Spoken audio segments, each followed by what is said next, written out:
Chapter 1. How to Build Wealth. Creating Solid Foundations. Deciding that you want to be wealthy is one of the easiest judgment calls you could make. It's unconscious, and in today's society, it's the norm, not the exception. If your sights are set on the American dream, with hopes of retiring to more than a meager existence, the hardest thing to do is start. As with any journey, you need to know what you're doing and where you're going before you can begin. Unfortunately, knowing what to do is where many Americans come unstuck. Despite having the world's largest economy, the U.S. ranks at number 14 globally for financial literacy, and just 57% of our adult population has a good grasp of financial topics and principles. What is financial literacy, you might ask? It really comes down to the basics, the kind of things you might set out to learn when you first decide that you want to get wealthy. In simple terms, financial literacy is knowledge about personal finances, money management, and investing, but it's also about understanding how each of these things applies to you and your life. Paying taxes, building assets, saving money, and putting away for your retirement are such basic principles in our society, but they aren't taught in school, and so many Americans leave school without even an understanding of how debt works, which, by the way, is one of the main roadblocks on the journey to serious wealth. By learning the basics, you'll have a solid foundation on which to start building your wealth.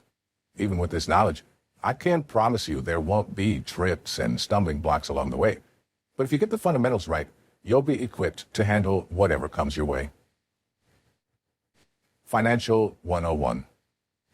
Our kids, myself included many years ago, learn about how much money they could make by pursuing a good career, but they never learn how to put that money to work for them, or, for that matter, how to handle the many thousands of dollars in student loan debt they'll accumulate at college. I was fortunate to find my way with finances, partly because my parents modeled the way for me. That is not to say they were rich, very far from it. They were naturally frugal and lived within their means. For example, eating out was not an option. My mom always made sandwiches before we went out. She kept meticulous accounts, budgeted, and was always looking for ways to save money, like buying in bulk. From these beginnings, I discovered the 7 rules of money, and now I want to share them with you. They didn't come to me in a single flash of inspiration, and they're not all original. But when I reflect on my experience and how I came to be prosperous, these rules are what is important. Remember those multi-billionaires I mentioned earlier? Buffett, Gates, Bezos. Sure, they all made their fortunes in different ways, but it's their approach to money that's really eye-opening. Each of these world-famous wealth magnates uses a playbook that's so straightforward that anybody with the real desire to get rich could follow it. These rules are the cornerstones of wealth creation, and I guarantee that if you follow them, you'll be breaking ground on your own financially stable future. Rule 1. Pay yourself first. Paying yourself is a concept that sounds alien when you're caught up in the typical way of doing things. Many Americans go through life waiting for their paycheck to roll in so they can settle their bills, buy some groceries, and kick back with those few extra treats that they've been craving. However, this is probably the single biggest thing you can do right now that will end up making you wealthy, and this was the cornerstone of my approach. Everyone, and I mean everyone, intends to save money. We start the month or fortnight with a checking account that's been topped up by our dependable regular salary deposit and get to work paying our rent, credit card balance, and utility bills. With what's left over, we buy some groceries and maybe eat out once in a while or pay for our hobbies. If there's anything left over at the end of the month, it might find its way into savings, but that's if you don't feel like treating yourself. Despite our best intentions, putting money into savings just doesn't come easily and gets put off time and time again. What if I told you that you shouldn't be prioritizing your bills, though? It sounds radical, but when this first rule clicked with me, it changed my perception of money and started me down the road to wealth. According to the National Foundation for Credit Counseling, NFCC, more than 60% of Americans never budget. With low to medium wages and no oversight of how they're spending, 3/4 of Americans live paycheck to paycheck. And there's no doubt that the same 3/4 of Americans hope that they'll win the Powerball, or that they'll simply get lucky with money someday. The sad truth is that barely anyone gets truly lucky with money, and even fewer win the Powerball. That's why, if you want to see a difference in the way your finances work, you have to pay yourself first.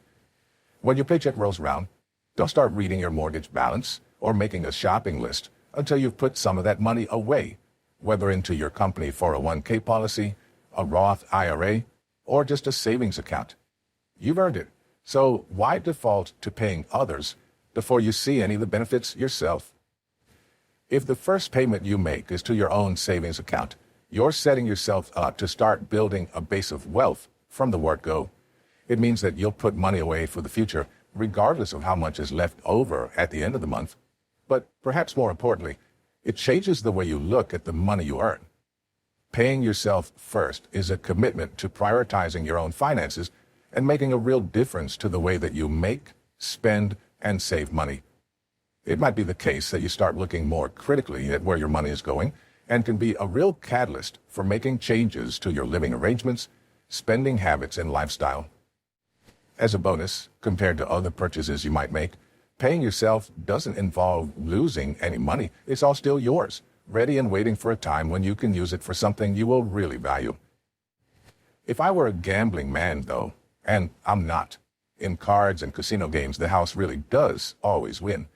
I'd wager that once you've come to understand the 7 rules of money, it just might be that you'll want to use what you've earned to make more.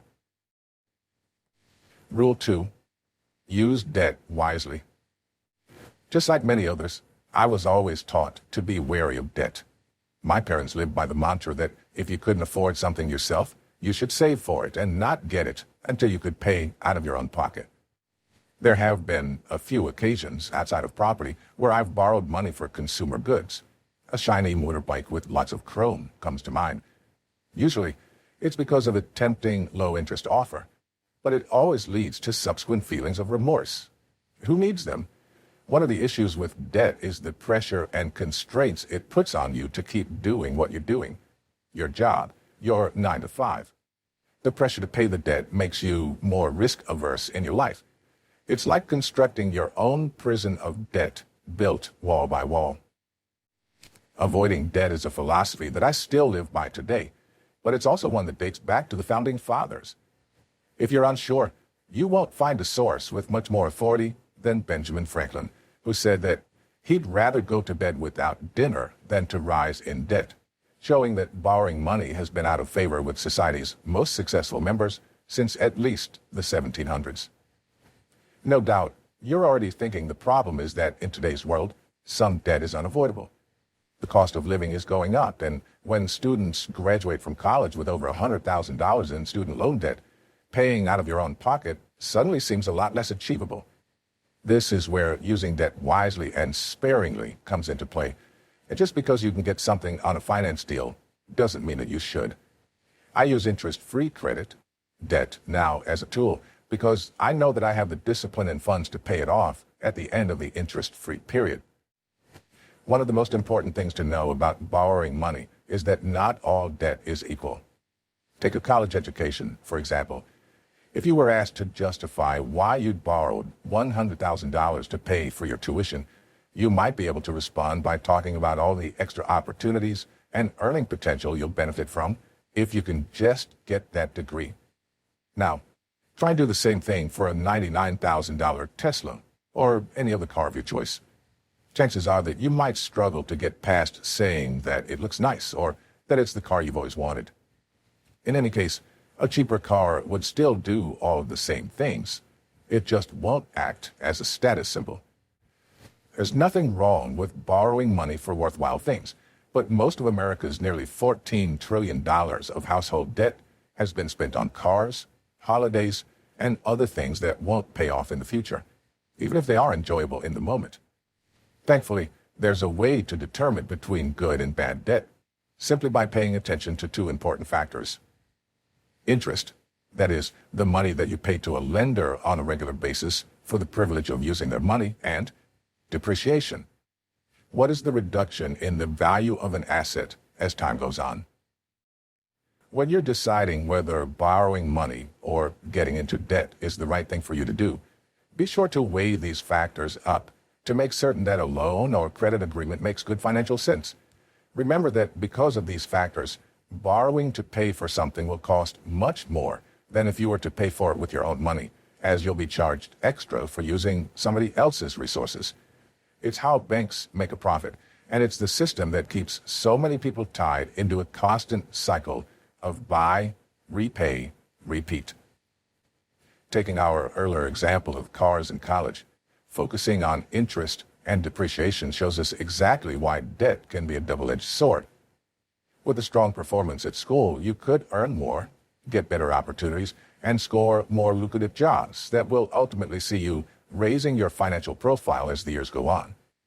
This is appreciation, the opposite of depreciation, and a major factor that you should consider when deciding whether to take on a new debt. You'll still wind up paying interest on what you've borrowed, but when you've got an asset like a house or an education that could actually make you money, there's every chance that it's worth it. In direct contrast, assets like cars and computers don't go up in value and won't generally be a source of wealth creation unless you're a driver or a programmer. The moment that you drive a brand new car off the dealership forecourt, it loses thousands of dollars in resale value, and that's before you even thought about maintenance, compulsory insurance premiums, and the cost of gas. This is depreciation at its worst, and when you get into debt for the wrong things, you'll be paying double, both by making repayments with interest and having an asset that is rapidly losing its value. It is true, though, that dealers will give you a better deal if you take finance, because they make huge commissions from the finance companies, and they can use some of this to give that deal on your trade-in. You can exploit this by canceling the finance or paying it off immediately, but check there are no penalties for this, and make sure you have the discipline. Aside from using debt sparingly, there is one higher goal that anybody truly serious about getting wealthy should aspire to: being debt-free. The number one mistake that debtors make is treating borrowed money as if it's their own. In reality, borrowed money is just another product which somebody else is profiting from whilst you're paying the price. It should be treated like a hot potato and paid off as soon as possible to limit the extra you'll pay in interest on top of what you borrowed. The sooner you pay what you owe, the less you'll pay overall. Break the cycle, reclaim your financial freedom, and reap the benefits. Rule 3. Live below your means. Do you end each month with no money? Do you buy things that you can't afford just to keep up with other people? Do you struggle to pay your bills on time? I'm sorry to say that if the answer to any of these questions is yes, you're probably living beyond your means. Living beyond your means is the art, a term I use loosely, of spending more money than you earn.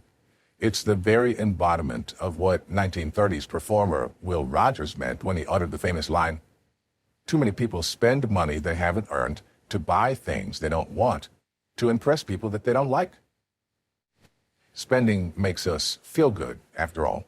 That's why we have phrases like retail therapy. The problem is that when people develop expensive tastes and get used to a lifestyle they can afford, they begin to spend much more than they're earning and never end up banking enough to make investments or to begin building the foundations of wealth. People fear living within or below their means because they think that it involves going without the things that they love and enjoy. But this isn't necessarily true. Of course, going from overspending to staying within your earnings bracket requires some lifestyle changes. But there are ways that you can cut down on your spending without totally foregoing life's pleasures. To help you move past overspending and living beyond your means, I want to share 2 of the tips that made life so much easier for me when I was in your position: budgeting and taking every opportunity to automate your finances. Budgeting with the 20-30-50 method. Formulating and sticking to a budget are essential steps in cutting out unnecessary spending and starting to take control of your finances. People generally understand that budgeting involves working out how much you earn, how much you spend, and how much you save. But to do it effectively, you need to go beyond just tracking your money. For me, the reason why budgeting is so important is that it makes you accountable. When you have a set of guidelines to follow, it's much easier to cut out unnecessary spending and stay on track because you can clearly monitor your progress and see when things are going wrong. Beyond that, following a budget will help to keep you out of debt and allow you to work towards paying off any already existing debt. By mapping out your after-tax earnings and regular spending on everything from bills and rent to entertainment, you can build up a picture of your own wealth and can decide what's genuinely affordable for you. There are endless strategies for creating a budget, but as long as you're realistic and include all income and regular spending, it's hard to go wrong. What's more difficult, perhaps, is knowing what to do with those surplus dollars you have left over. Of course, you want to make the most of it, and this is where the 20-30-50 method comes into play. The basic principle behind the 20-30-50 method is that you can allocate your income in an effective and consistent way by apportioning it into savings, wants, and needs. It works by taking your post-tax income and dividing it up, with 20% going straight into savings, 30% getting allocated to the things you want, and the remaining 50% paying for the absolute necessities such as housing, utilities, food, transportation, and minimum debt payments. You might also hear this method called the 50-30-20 rule, but remember that you're paying yourself first, and so the 20% you allocate to savings should take precedence. If your spending goes beyond the allocated proportion in any category but saving, it's time to make a change to get yourself back on track. After all, these figures are limits, not targets. Remember these guidelines, and your circumstances may mean you want to flex them a little, or even a lot. If you can't save 20%, then save what you can. If you could save more, then it's wise to do so. The secret to getting this right is to be honest and strict with yourself, and try to align the split with your financial goals. This means keeping the 50% essentials allocation to things you genuinely do need, and not letting it slip into so-called must-haves, like streaming services, dining at restaurants, or buying takeout coffee. When it comes to saving or investing 20% of your net income, the world really is your oyster, provided that you're sensible with the money. Topping up an emergency fund, making IRA contributions, or investing in funds are all perfectly valid uses of this share of your income. And remember that this budgeting category can also be used to pay down debt more quickly beyond the minimum payments, which should be included as essential costs. As already mentioned, this must align with your goals. If you want to retire at 40, then you're going to have to save and invest more than 20%. If you have children, a mortgage, and restricted income, then 20% will be a stretch, but save what you can. In all, the 20-30-50 budgeting model is a truly valuable tool that can help you to live within or even below your means. One of the most common misconceptions about budgeting is that you have to give up the things you enjoy to save money.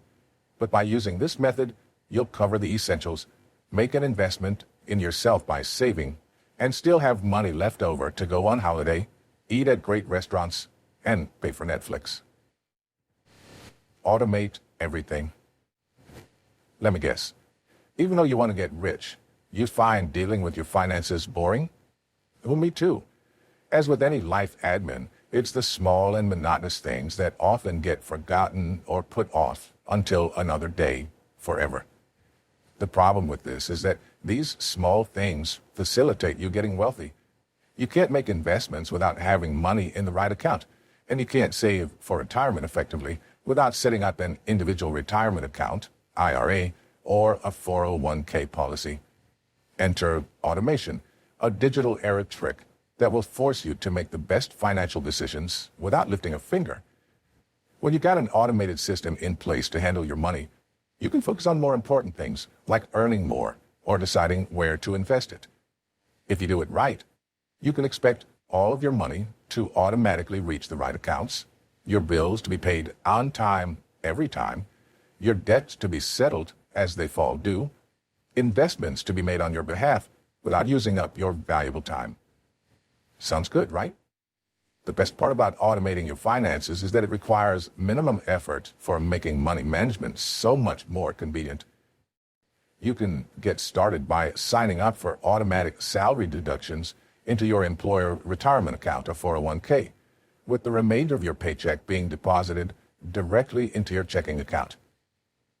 With the bulk of your paycheck still intact, you can set up automatic recurring transfers into your savings and investment accounts so that you're paying yourself before you even get the chance to spend those hard-earned dollars.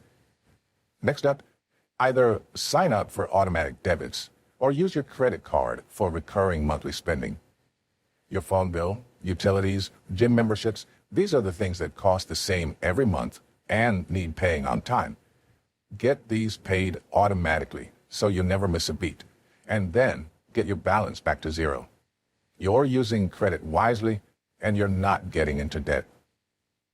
Finally, use a feature that lots of banks have these days, Bill Pay. This is a checking account feature for bills that require a check, for instance, your rent. Your bank will automatically cut a check and mail it to your landlord or whoever else you're paying, leaving you with nothing left to do but read the confirmation email that's sent to your inbox. It all sounds so simple, and that's because it is. I can't recommend automating your finances enough because it fixes the fundamentals of money in place, leaving you with all the time in the world to either earn more or enjoy life, all whilst staying within your budget and sticking to your goals. Your money's on autopilot, and that's a good thing when it comes to budgeting. From the Americans who have full designer wardrobes but empty savings accounts, to those who are tired of the ritualistic bill-paying sessions that they hold each month, it's not hard to understand why managing money often feels like a chore. It's important to realize, though, that the things holding us back are usually minor habits and ineffective practices where just a small change could make all the difference. Rule 4. Saving will never make you rich.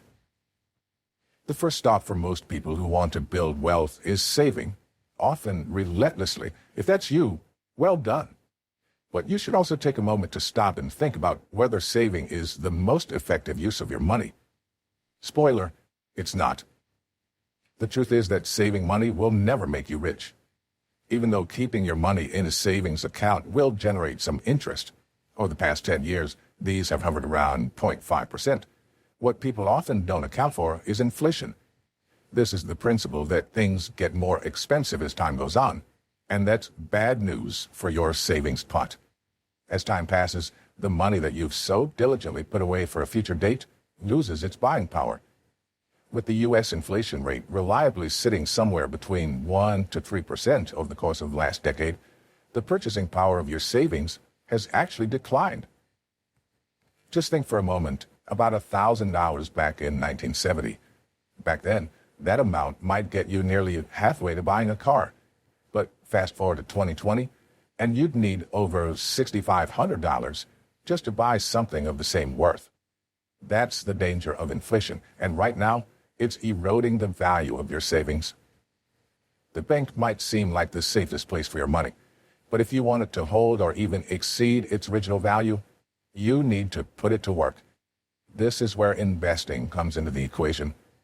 The world's wealthiest people don't just sit on their cash, and instead are constantly trying to find investments to beat inflation.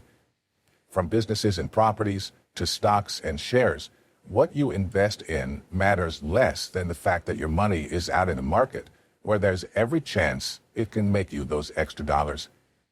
When confronted with this knowledge, people often withdraw and comment on how risky investing can be. But what could be riskier than leaving your money to sit in an account whilst a whole economy plays out around you?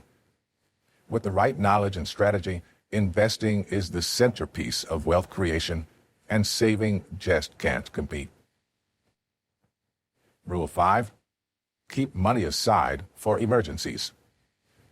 I'll admit that it's confusing. You've just learned that saving will never make you rich, but having cash available to help you deal with emergencies will take the weight off of your shoulders and stop you from having to rely on other, potentially wealth-destroying ways out of trouble.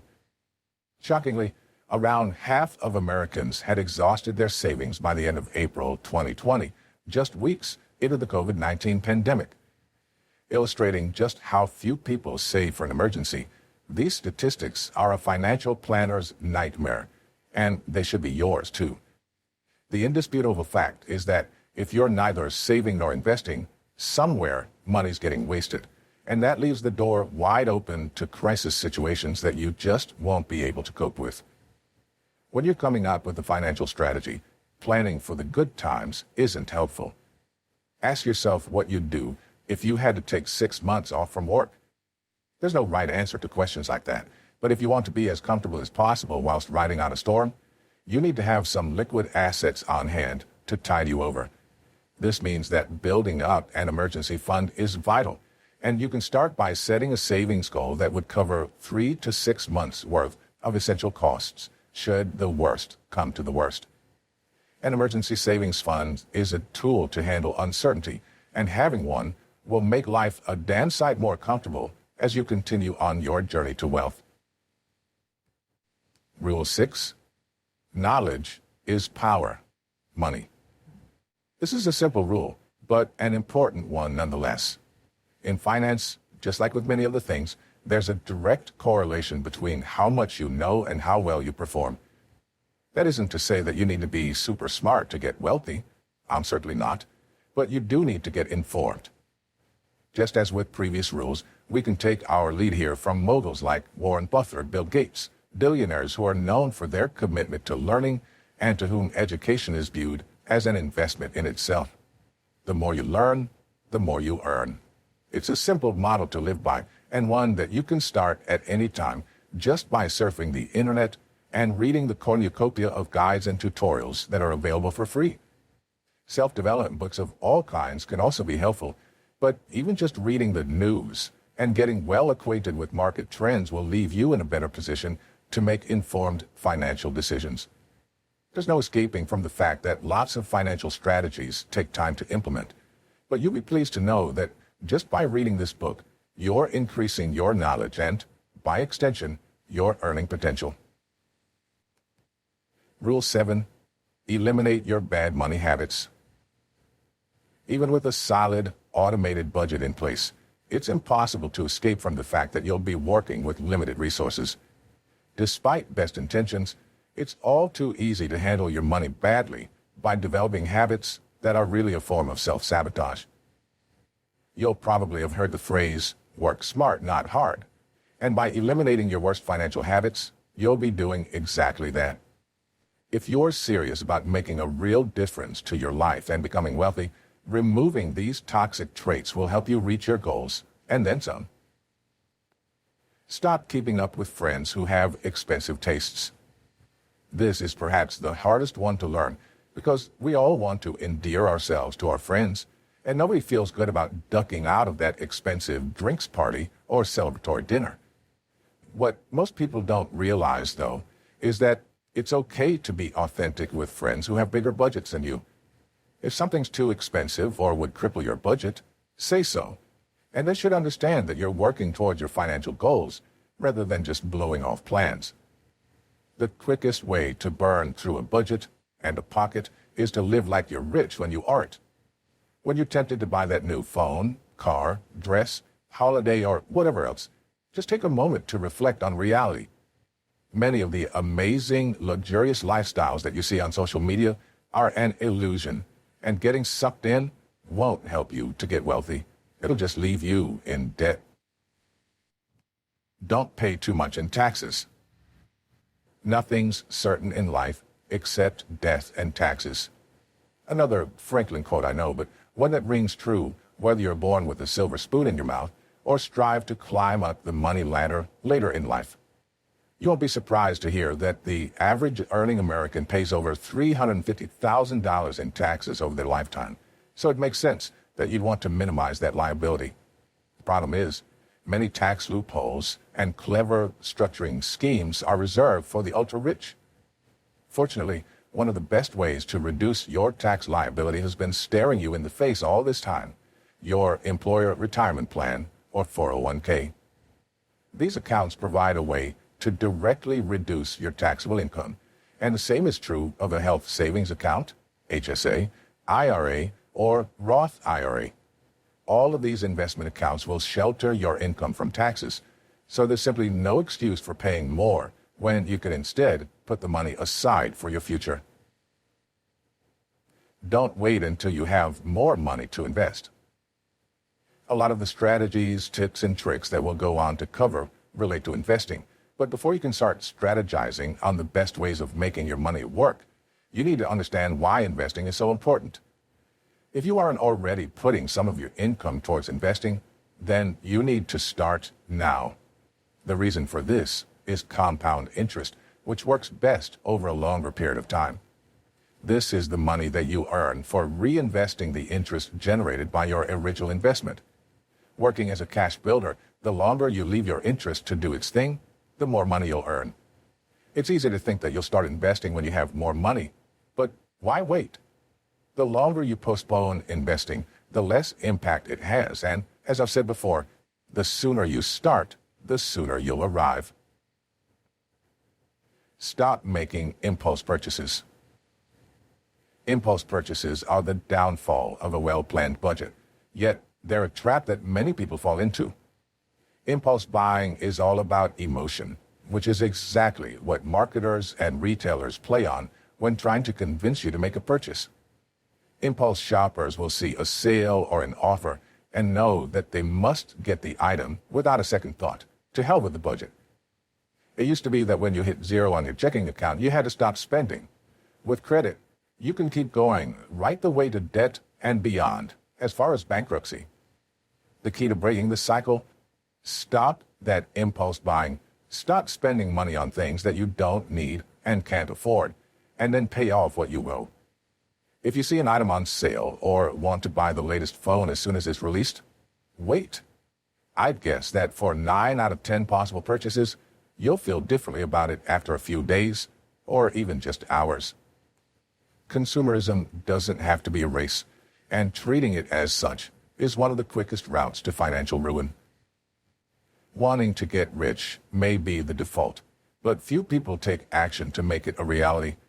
They might not seem like much, but these principles are the building blocks of wealth, and by following the 7 rules of money, you'll be well on your way to financial success. Building a foundation, the first steps to financial success.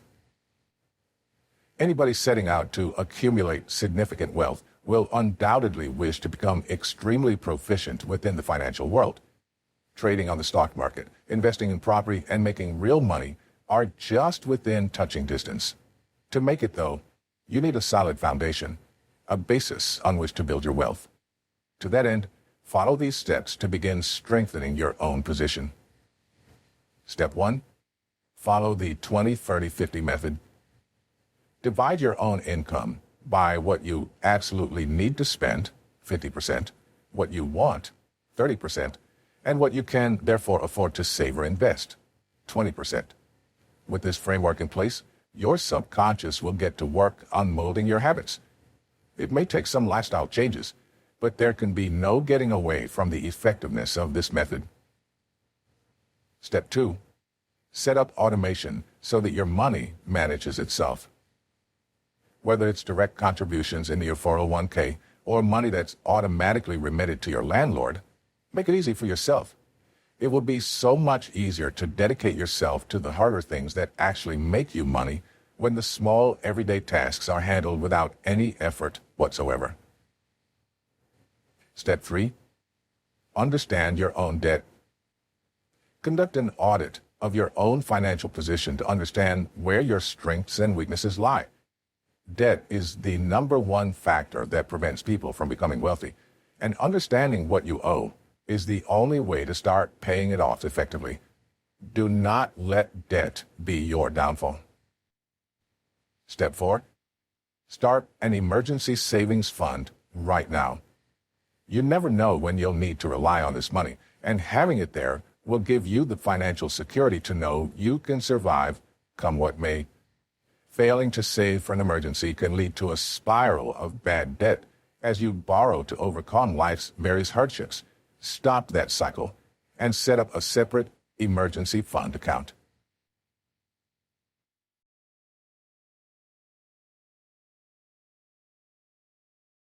Chapter 2.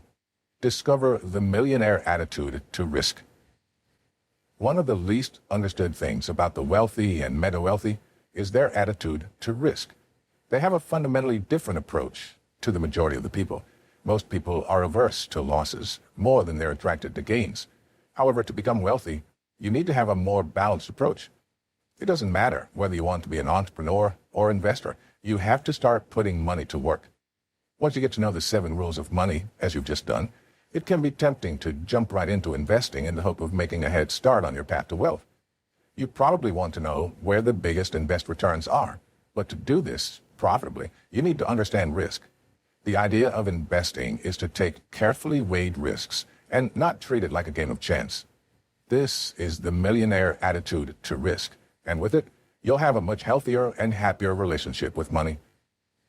When I first set out trying to get serious about my own finances, I was influenced by 2 colleagues. At the time, it seemed that they were doing well for themselves, and I wanted to replicate their successes for myself. Sitting down over lunch, my colleague Jim told me that he'd been ticked off about some easy ways to make money, and when our paychecks had rolled in just days before, he'd thrown almost half his entire salary into penny stocks for an energy company. Guaranteed returns, he said, tapping his nose. Jim had previously made some sizable sums backing penny stocks.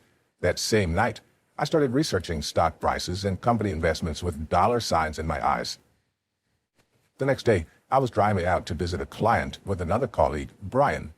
He was pretty savvy, and I brought up my conversation with Jim the day before.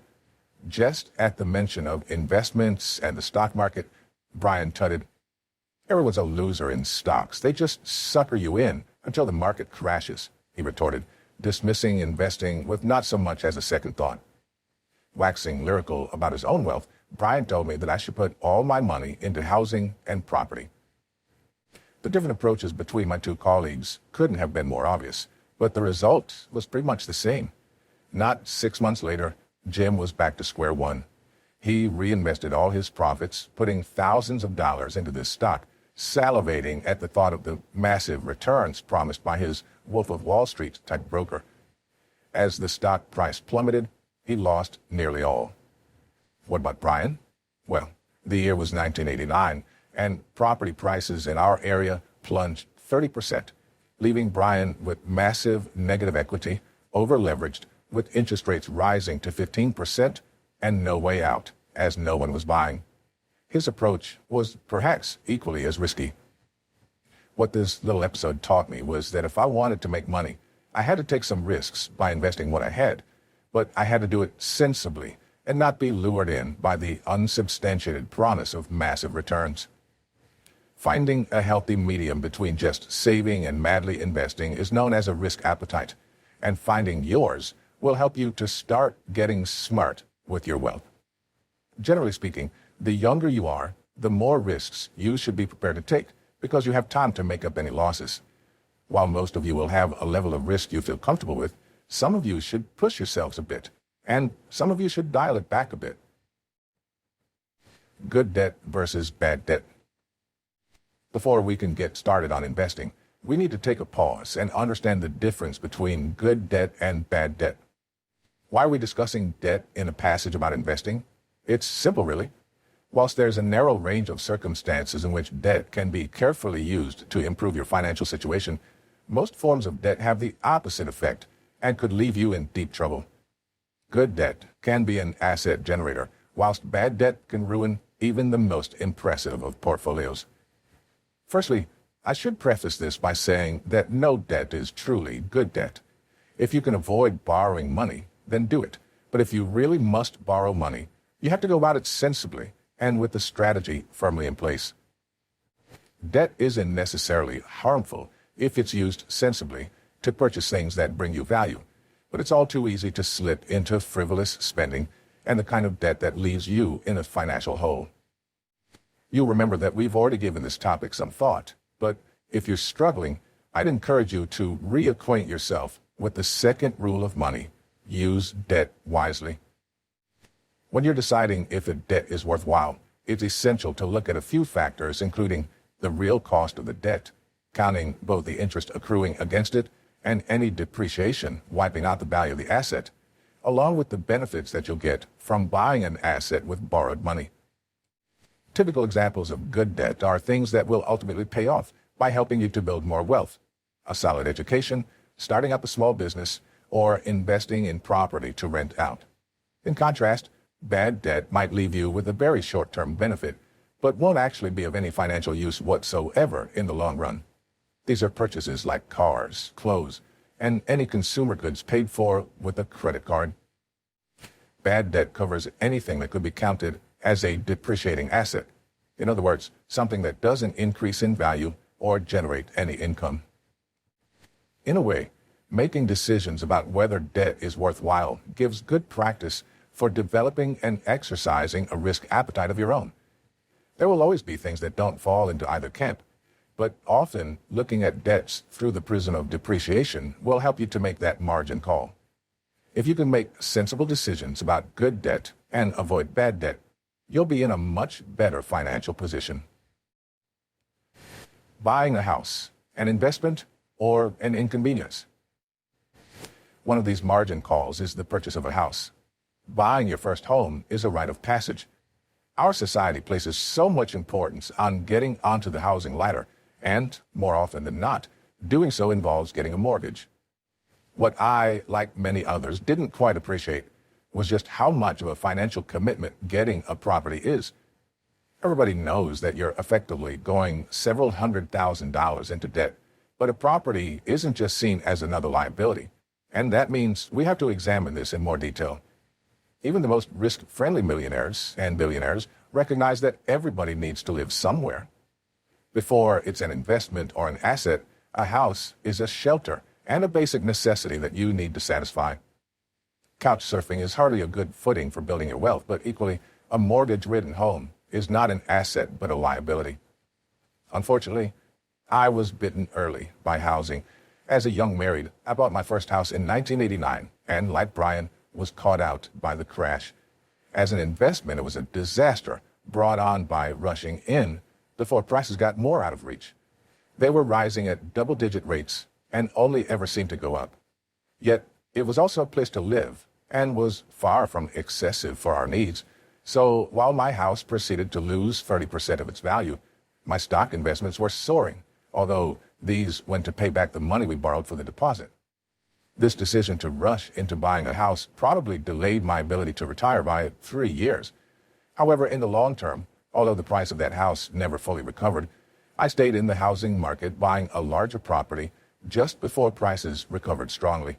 I benefited from the long-term trend in prices and taking a long view, but it taught me that nothing is a one-way bet when it comes to investing.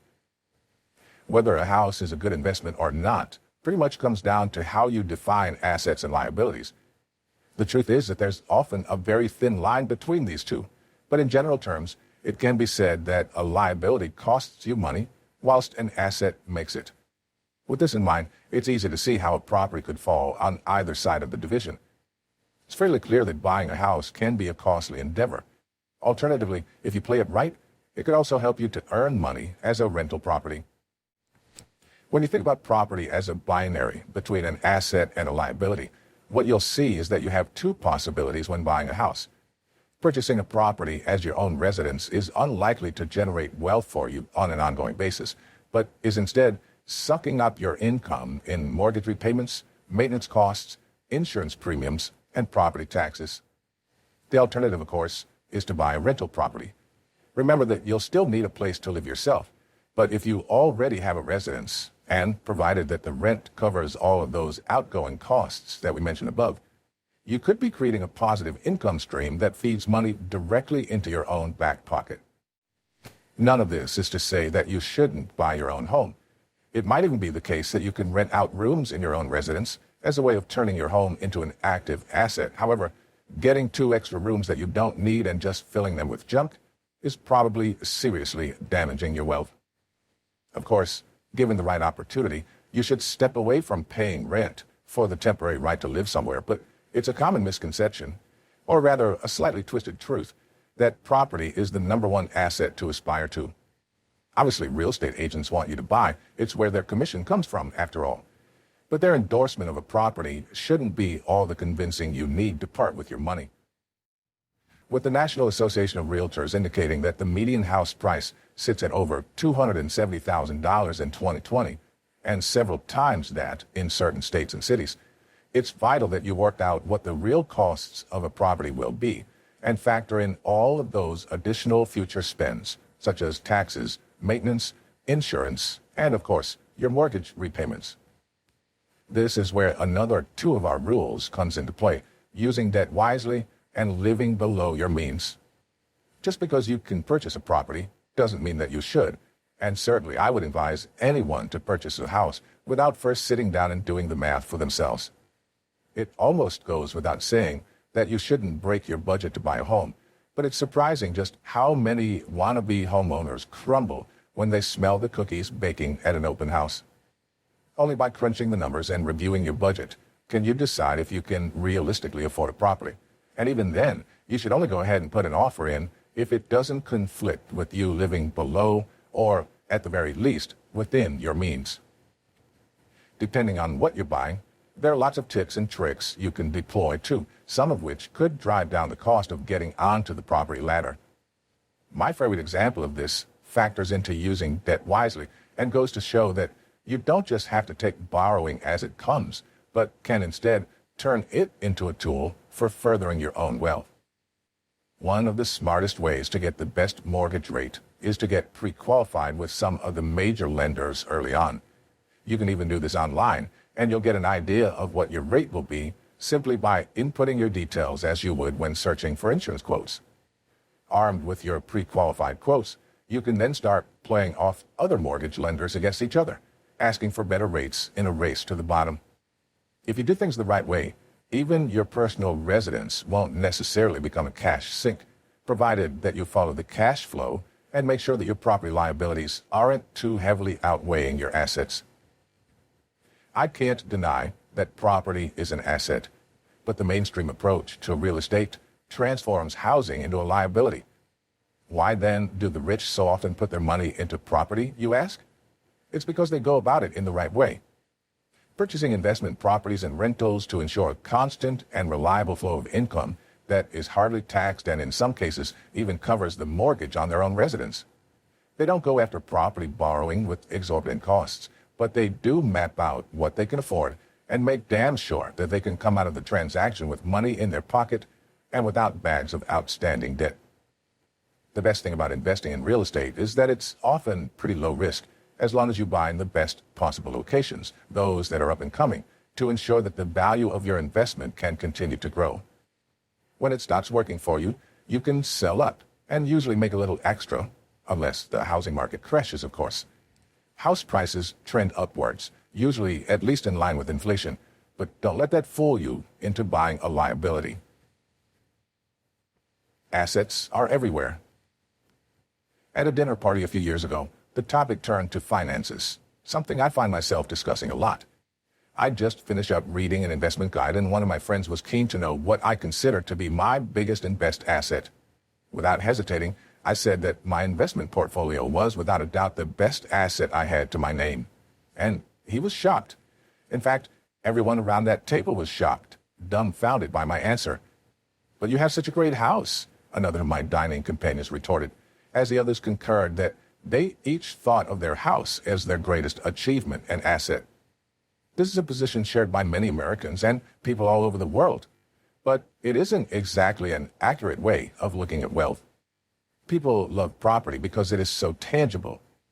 Okay, so my dining companions weren't totally wrong.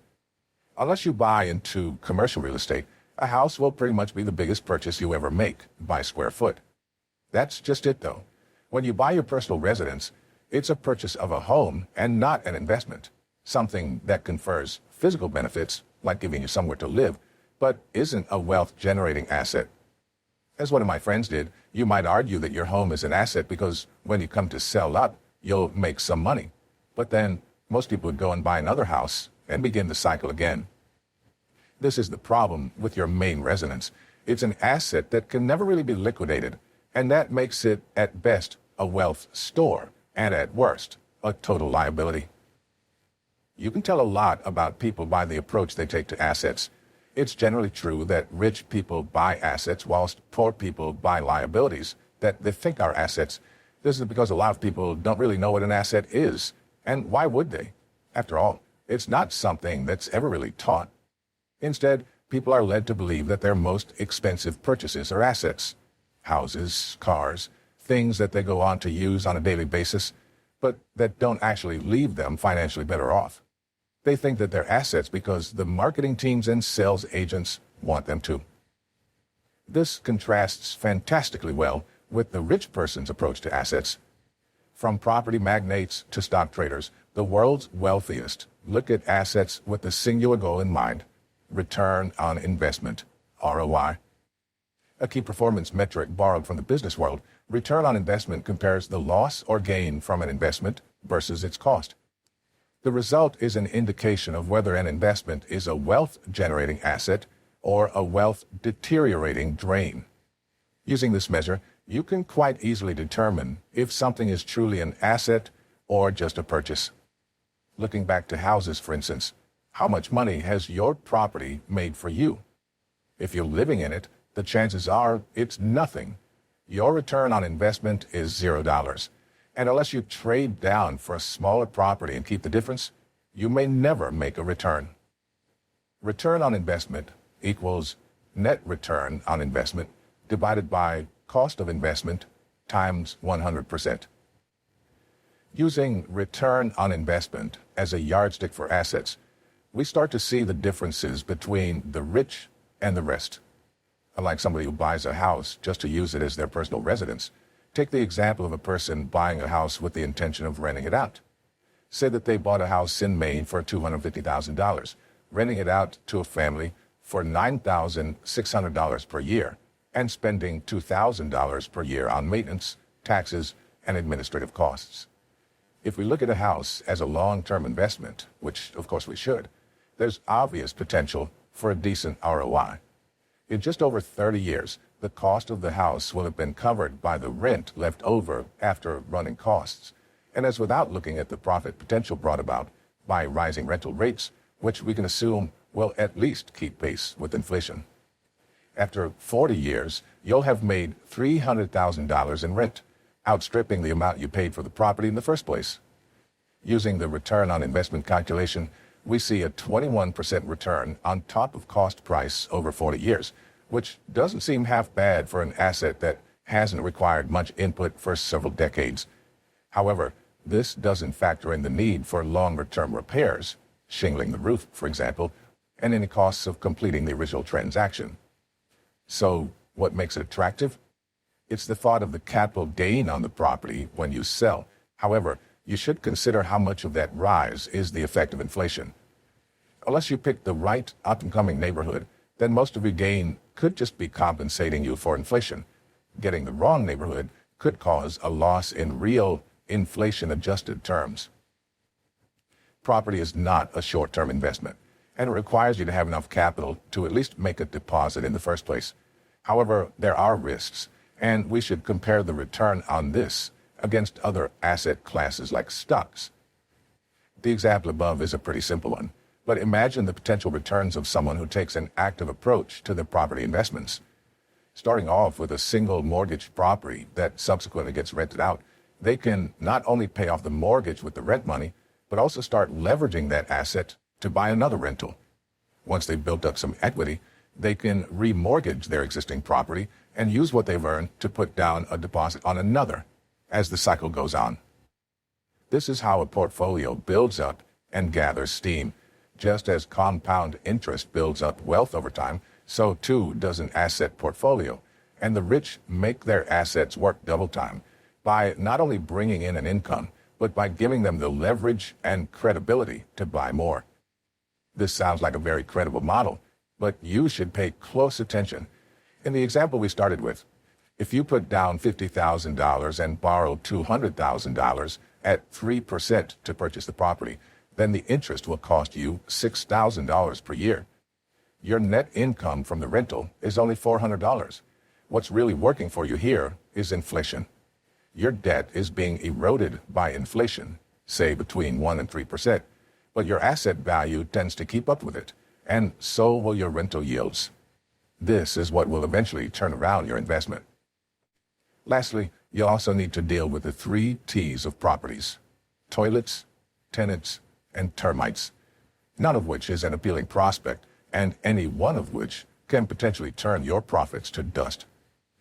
Somebody who actively utilizes this to continually increase their leverage and who reinvests their capital gains stands to become seriously wealthy, or at the very least, build up a passive income that could support them for years to come. However, if you over-leverage, the whole empire can collapse. Just look at Dave Ramsey if you want to see how that can work. With return on investment as your rule of thumb, you can start to monitor and manage your cash flow to bring about positive financial change. Using your newfound ability to recognize genuine assets, you can acquire wealth-building assets, which will in turn improve your income and cash flow. And if you invest wisely, there are truly no bounds to the amount of money you can make. Just like the markets, the very best budgets and cash flow forecasts are cyclical, with money poured into investments, finding its way back into your account in the form of profits, for the process to start all over again and grow as it goes. What does a healthy risk appetite look like? Remember Jim? Part of the reason he lost his money was because he didn't understand risk and took whatever a company or broker said to him at face value. Yes, penny stocks can rocket in value, but they can also just as likely plummet. Then there's no guarantee of recovery for the share price. It can tank permanently, depending on circumstances. Investing can be a complicated business, there's no denying that, but you simply have to take an informed approach to it. And if anything, I was lucky to have been cautioned by Jim's downfall so early on. It forced me to get educated about investing, and it made me work out where I stood when it came to risk, both things that I recommend you prioritize. The first thing to say on risk is that millionaires are actually very conservative with their money. That doesn't mean that they hoard it in bank accounts or under a mattress, but rather that they only put it to work in targeted ways. Stocks, shares, bonds, they're all good ways to make money that we'll cover as we go on. But the most important thing to remember is that an investment can go either way. The richest people do put their money on the line in the hope of earning more, but the risks they take are calculated. They'll do their own research about the company they're buying into or the property they've just found, all before they part with any money. By working in this way, they not only limit their exposure to unnecessary risk, but also put themselves in a position where they can make their peace with risks that can't be avoided. Putting all your eggs in one basket, for example, by getting wise to the opportunities and dangers involved with any given investment, the rich person's mindset is one that is unshakable in the face of a stock market crash or a sudden issue with a trading platform. This rather neatly brings us to another fundamental principle of investing: returns over time. In essence, this is the difference between long-term and short-term investments. Depending on where you sit, these are both used by people who want to get rich, but in very different ways.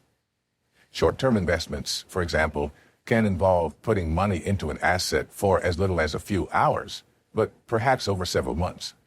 When you invest money over a short period, you're very much playing a game with the markets, and your profit or loss will depend on the many individual factors that are affecting the asset class at the time. This can include anything from politics to oil prices and everything in between.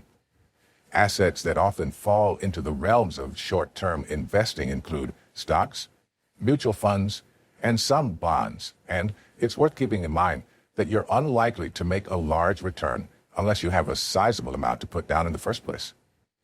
With no time for your returns to benefit from compounding, and in the absence of a huge market swing, short-term investing is all about volume and not growth over time. The flip side is, of course, long-term investing. Although you'll find extremely rich people playing on both sides of the court, long-term investments are the cornerstone of serious wealth, and the approach taken to these ventures by millionaires and billionaires is something you should aspire to.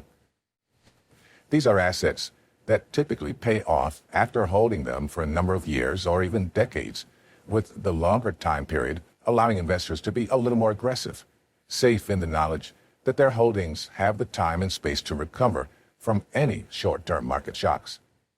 This is where the approach you take to investing sets apart the millionaires from the rest of society, and is also the second huge mistake Jim made when he was piling his money into penny stocks.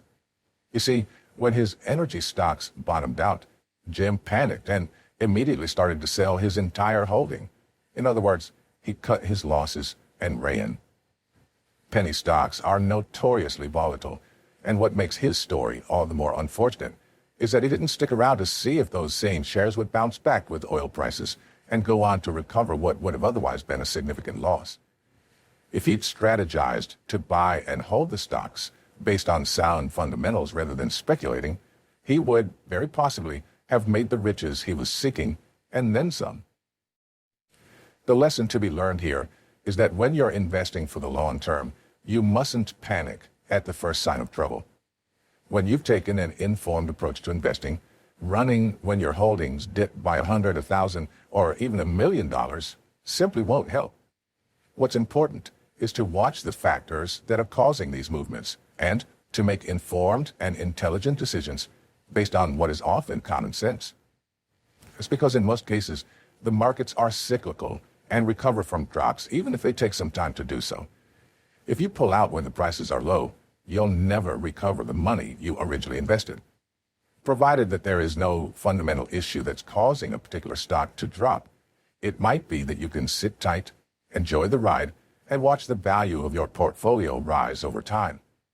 Even if there is a change in the fundamentals, you have to judge the duration and the effect.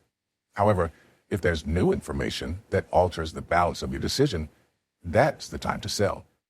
There's an old and very true adage, which is, ride your gains and cut your losses. Furthermore, it's also worth knowing that everybody's out to make money, so you need to be aware of false prophets. Jim followed the advice of an unscrupulous broker who didn't really know a bond from a banker's check, or maybe he did, and it cost him dearly. If you get educated, do your own research, and learn how to follow the markets, you'll be better placed to make money and less likely to fall for a dud. If you invest properly, the possibilities are endless. Financial success is infinite, and there's no real limit to the amount you can make, whilst the hard limit on what you can lose is only ever the amount you stake in the first place. Even people who cashed out of Bitcoin after the fall didn't lose more than their initial stake. They only lost the opportunity to make more.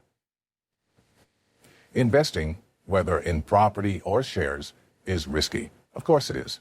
If it did involve some element of uncertainty, everyone in the world would be wealthy beyond their wildest imagination.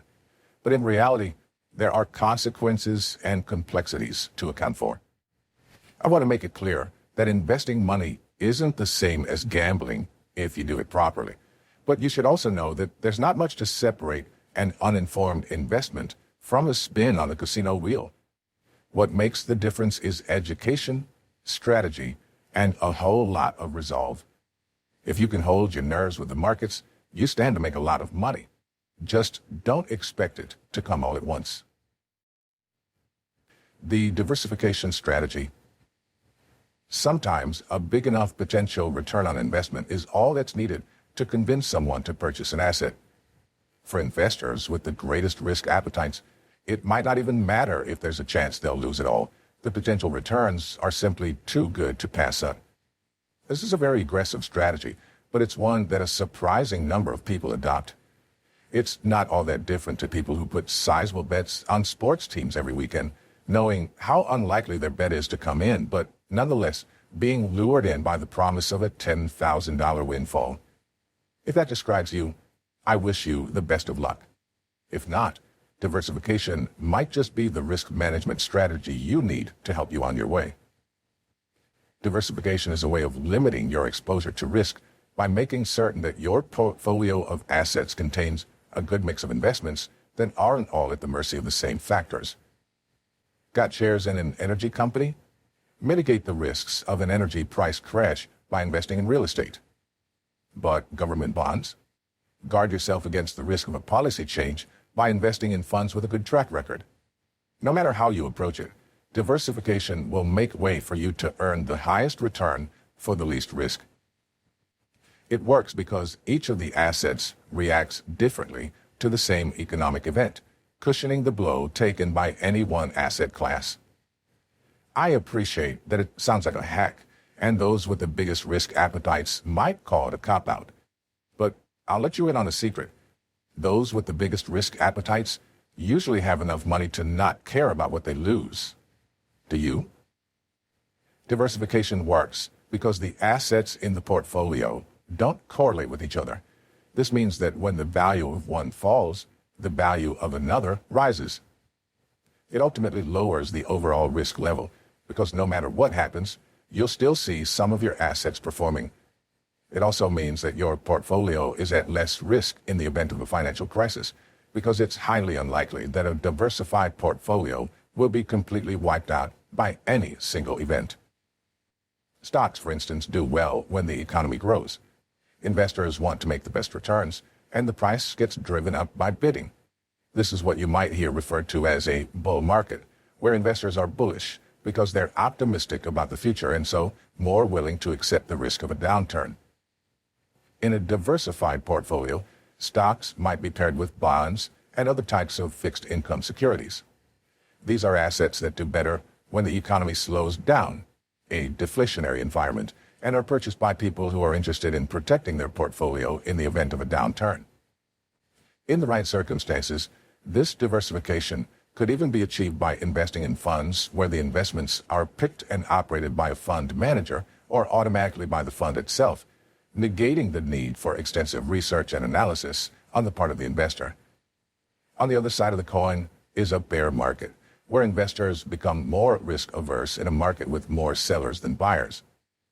People often ask about the origin of these terms, and it has more significance than you might expect.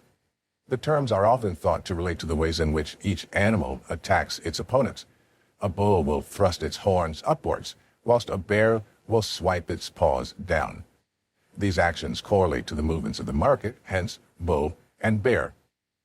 There are other stories about trappers selling bearskins, but I'll leave those for another time. The key takeaway from this is that you should think carefully about your risk appetite and take the time to guard your portfolio against market events. It doesn't have to be complicated, and you shouldn't start spreading your money thinly between all kinds of different classes and types of investments. But the old adage of don't put all your eggs in one basket is a good rule of thumb. Unless you become a career investor, over-diversification isn't necessary, and most people will get by just fine with a few investments and their house, keeping in mind that it can be tricky to fully understand lots of different types of assets at once. As long as those investments aren't all in the same stock or commodity, you'll be fairly well guarded against market movements. When all is said and done, risk is a game.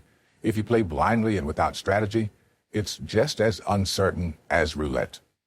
But if you adopt an informed and measured approach, you'll be better than Rain Man in a game of blackjack. Developing a risk appetite, paving the way for successful investments. Nobody can truly guide your investments. Even a financial advisor will act based on your wishes and will spend considerable time establishing your appetite for risk before they invest even a single dollar on your behalf.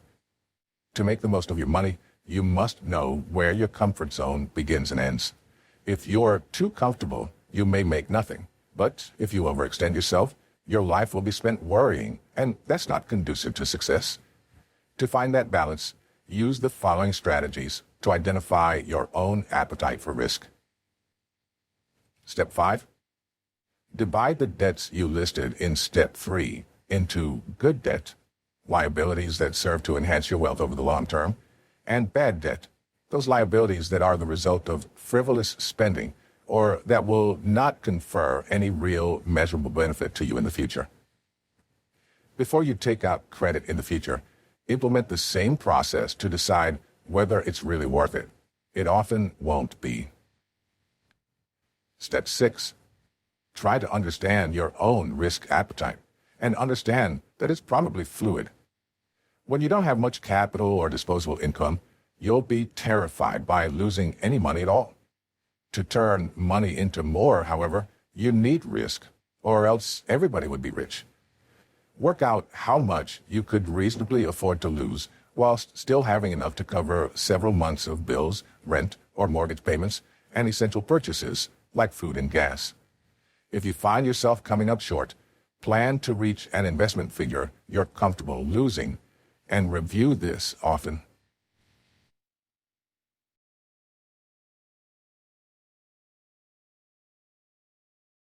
Chapter 3. How to choose your investment rocket. If you've taken anything useful away so far, I would hope that it is an understanding of just how important investing is, and how the sooner you start, the more you'll benefit from the power of compounding.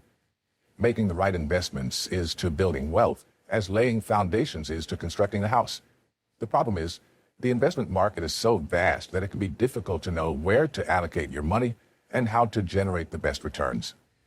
Even those who have the best understanding of diversification fail if they don't know how to achieve a good spread in practice.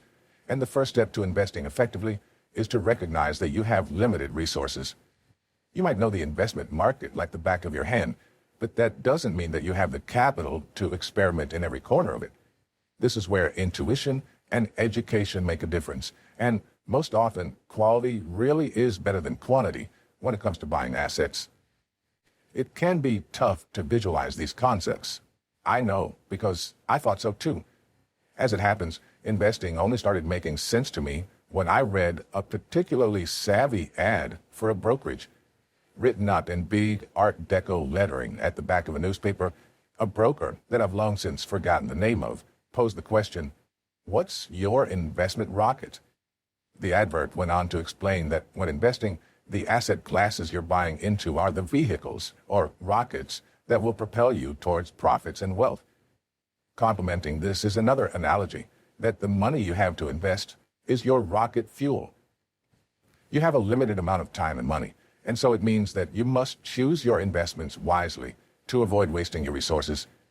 Even NASA has a finite pool, and the trick for both space agencies and investors is to select the most viable opportunities and run with them. For you and me, these opportunities are different classes of assets, and just like a rocket, you can often expect them to start slowly and gather speed as they accelerate with the power of compounding. In brief, an asset class is a category of investments that exhibit similar characteristics and that are broadly subject to the same degree of regulation and comparable risks. The list of possible asset classes is almost endless, and if you can find value in something, it can be considered an asset. That being said, I want to focus on the most common asset classes and give a whistle-stop tour of each. From real estate to the stock market and commodities, these are the assets that you're most likely to encounter when trying to make your own fortune. Real estate. Property is the preferred route to wealth for many millionaires. Even people who aren't investing and are instead buying their own home seem to measure their wealth by how much their house has increased in value. Property ranks as one of the most, if not the most, significant expenditure the majority of people will make in their lifetime. And if you approach it in the right way, it could make you a lot of money. There are plenty of benefits when investing in property, but some of the most substantial include that you're purchasing a tangible asset, something real that you can leave to your kids and actually see with your own eyes. Property investment offers tax benefits and deductions. Property investors benefit from the ability to deduct almost all expenses related to the ownership and management of their investment properties, including property taxes and operational costs. Despite a volatile market, property investment can be relatively easy to understand. Income from property can be as regular as a salary, provided that you mitigate the risk of vacant periods without rent.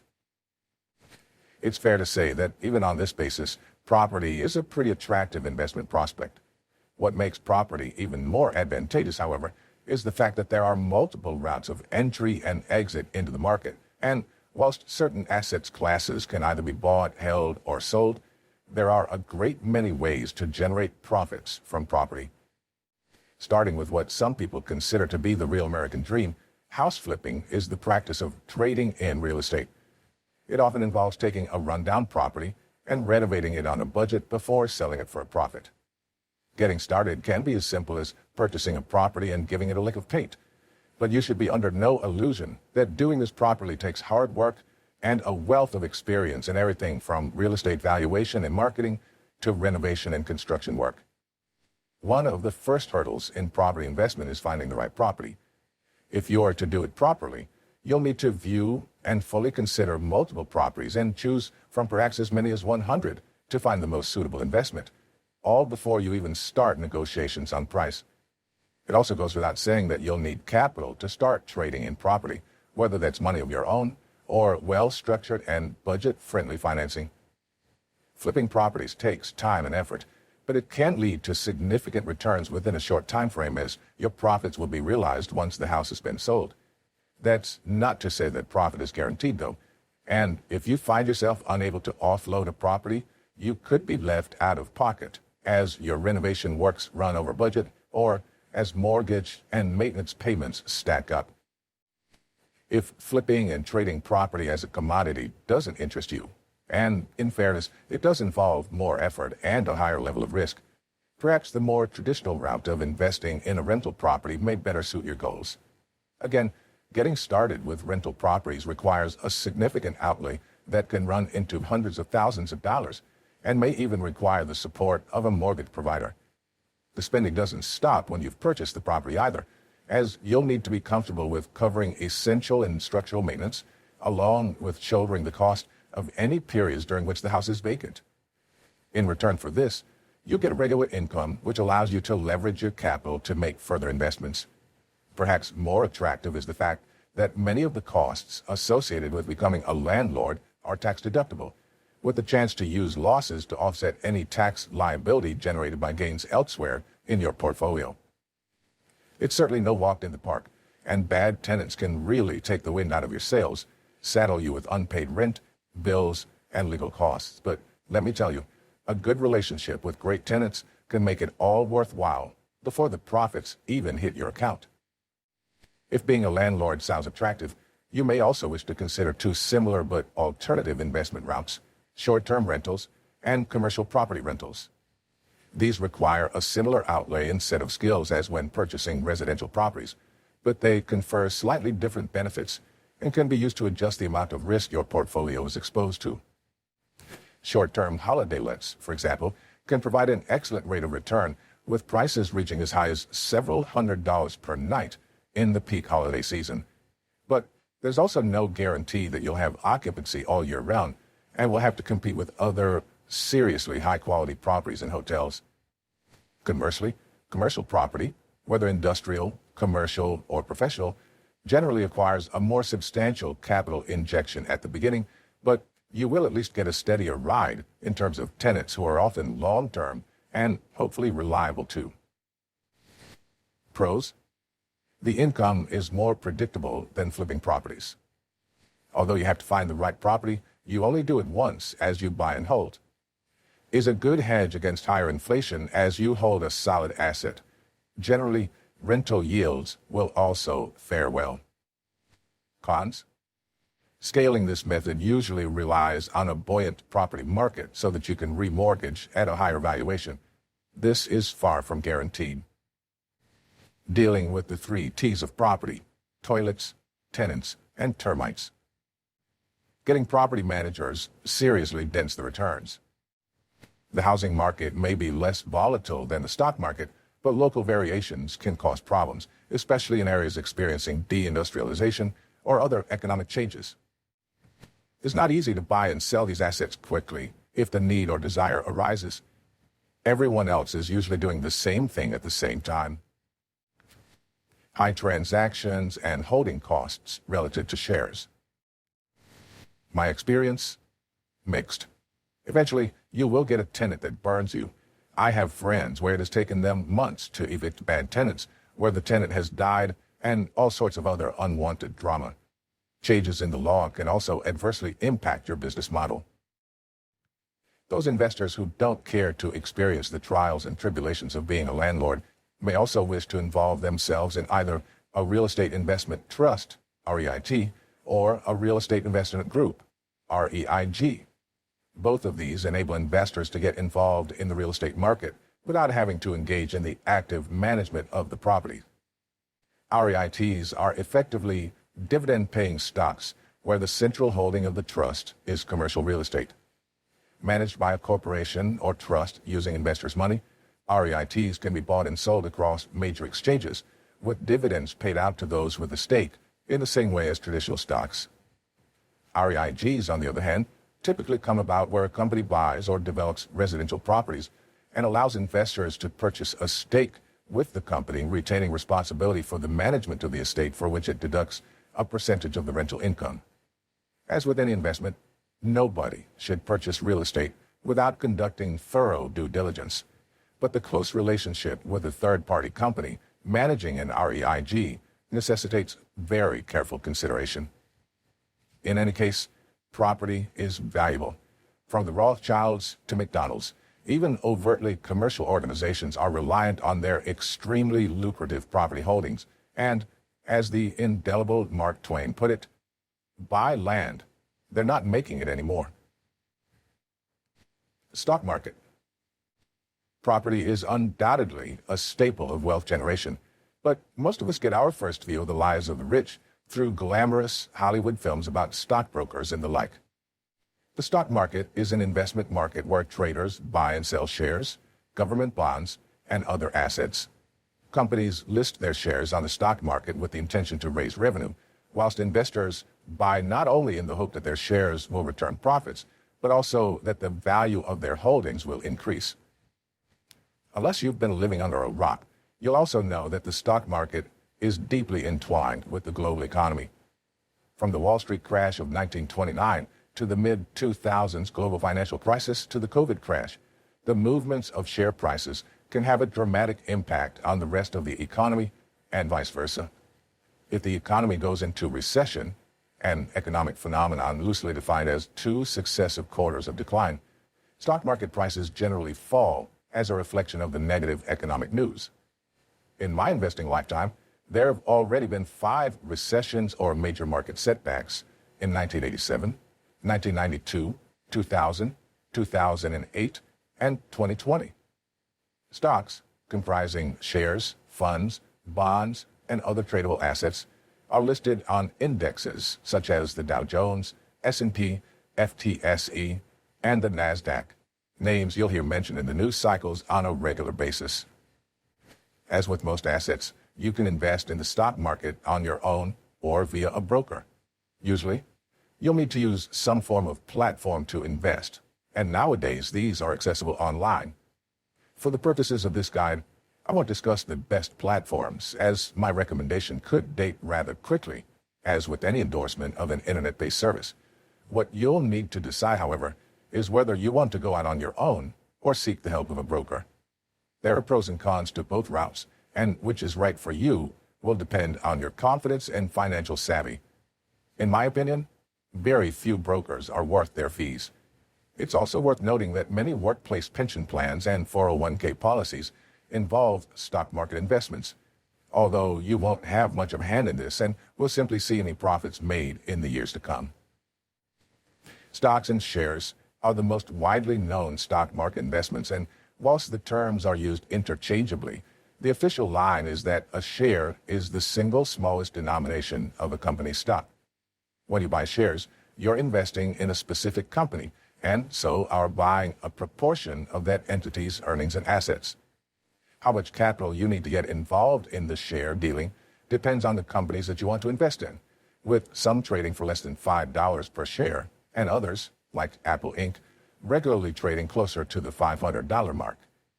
You can make money from shares by selling a stock when it hits a higher value, but certain stocks also pay dividends as a way of sharing out the company's profits between investors. With several potential revenue streams, stocks can make for an extremely positive return on investment figure, but they also come with more risk than some other asset classes, as companies can lose value or go bust quicker than you might expect. It's a game of risk, just as any investment is, but even the least informed of investors can appreciate that business can be a perilous, albeit gainful endeavor. Pros: investing over the long term is usually profitable. Picking individual stocks enables a high concentration of success that can boost your returns. The transaction cost is low, and it's easy to get in and out of the market. You can move at your own pace. Regular dividends that should grow over time. though these are more erratic than the coupon or bonds. Reinvesting these seriously boosts your long-term returns. None of the 3 T's of property. Shares have generally outperformed property over the long run when dividend investment is considered. They're also a good hedge against moderate inflation. Cons. Being able to buy and sell is also a disadvantage, as you'll be tempted to get greedy or panic and generally follow the herds. Picking good stocks is generally easy, but there are always unexpected issues that can be short or medium or existential for your stock. It is quite a bit of effort to track and monitor a large number of stocks. Overconcentration on 1 or 2 stocks that dive can really hurt your portfolio. My experience? I don't own many individual stocks for the reasons above. My main issue is keeping the confidence to ride my gains. Usually after a few years, I tend to take my profit, then the shares take off again. You never know when something will come out of the blue. It's difficult to beat the professionals and indexes as an amateur. People do manage it, however. Options. Options are another asset you might have heard of, providing an additional element to the stock trading process. An option is a contract to buy or sell a stock, usually representing 100 shares, by a set date and at a set price. Options can be difficult to understand, but on a basic level, they allow investors to lock themselves into a sell price for a stock they expect to increase in value. If your prediction is right, then you stand to make a lot of money, whilst a wrong prediction will only see you lose out on the cost of the option contract itself, as there's usually not an obligation to sell if you decide against it.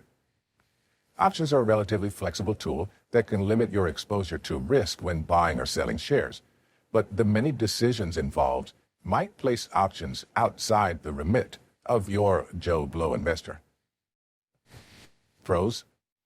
You get 100-to-1 leverage as a default, so you can achieve a 100% return in a few hours. The adrenaline rush is fun. You can make a living with relatively little capital. You'll still need $50,000 to $100,000. Cons. You get 100-to-1 leverage as a default, so you can achieve a 100% loss in a few hours. You have to know what you're doing. You're up against robot trading and AI. They're looking for sucker patterns when they are ready to hammer you. You won't get any income. It's all about the capital gain. My experience? I tried it for fun. I made some money and took out my original investment. It was a blast, but it's not sustainable. It was a while ago, but you couldn't beat the speed with which the market makers and brokers could move. Nowadays, although you can be instantly up to date, I don't think you can beat the robots. Conclusion? It's just gambling, fun, but not really the foundation for a financial plan. Bonds. Remember when I said that debt was a bad thing? That's still true in most cases, although in others, lending money can be used as a wealth generation vehicle. Bonds are essentially a loan made to a company or the government. When purchasing a bond, you're welcoming the bond issuer to borrow your money, which in turn will be paid back with interest. Bonds are fixed income investments with the expectancy of regular payments of interest, usually twice annually. These interest payments are often called coupons because in pre-electronic days, you literally tore off the coupon and presented it for payment, and the capital paid off by the date on which the bond matures. They are often considered the safer cousin of stocks and shares, but their lower risk and volatility profile generally come with lower returns.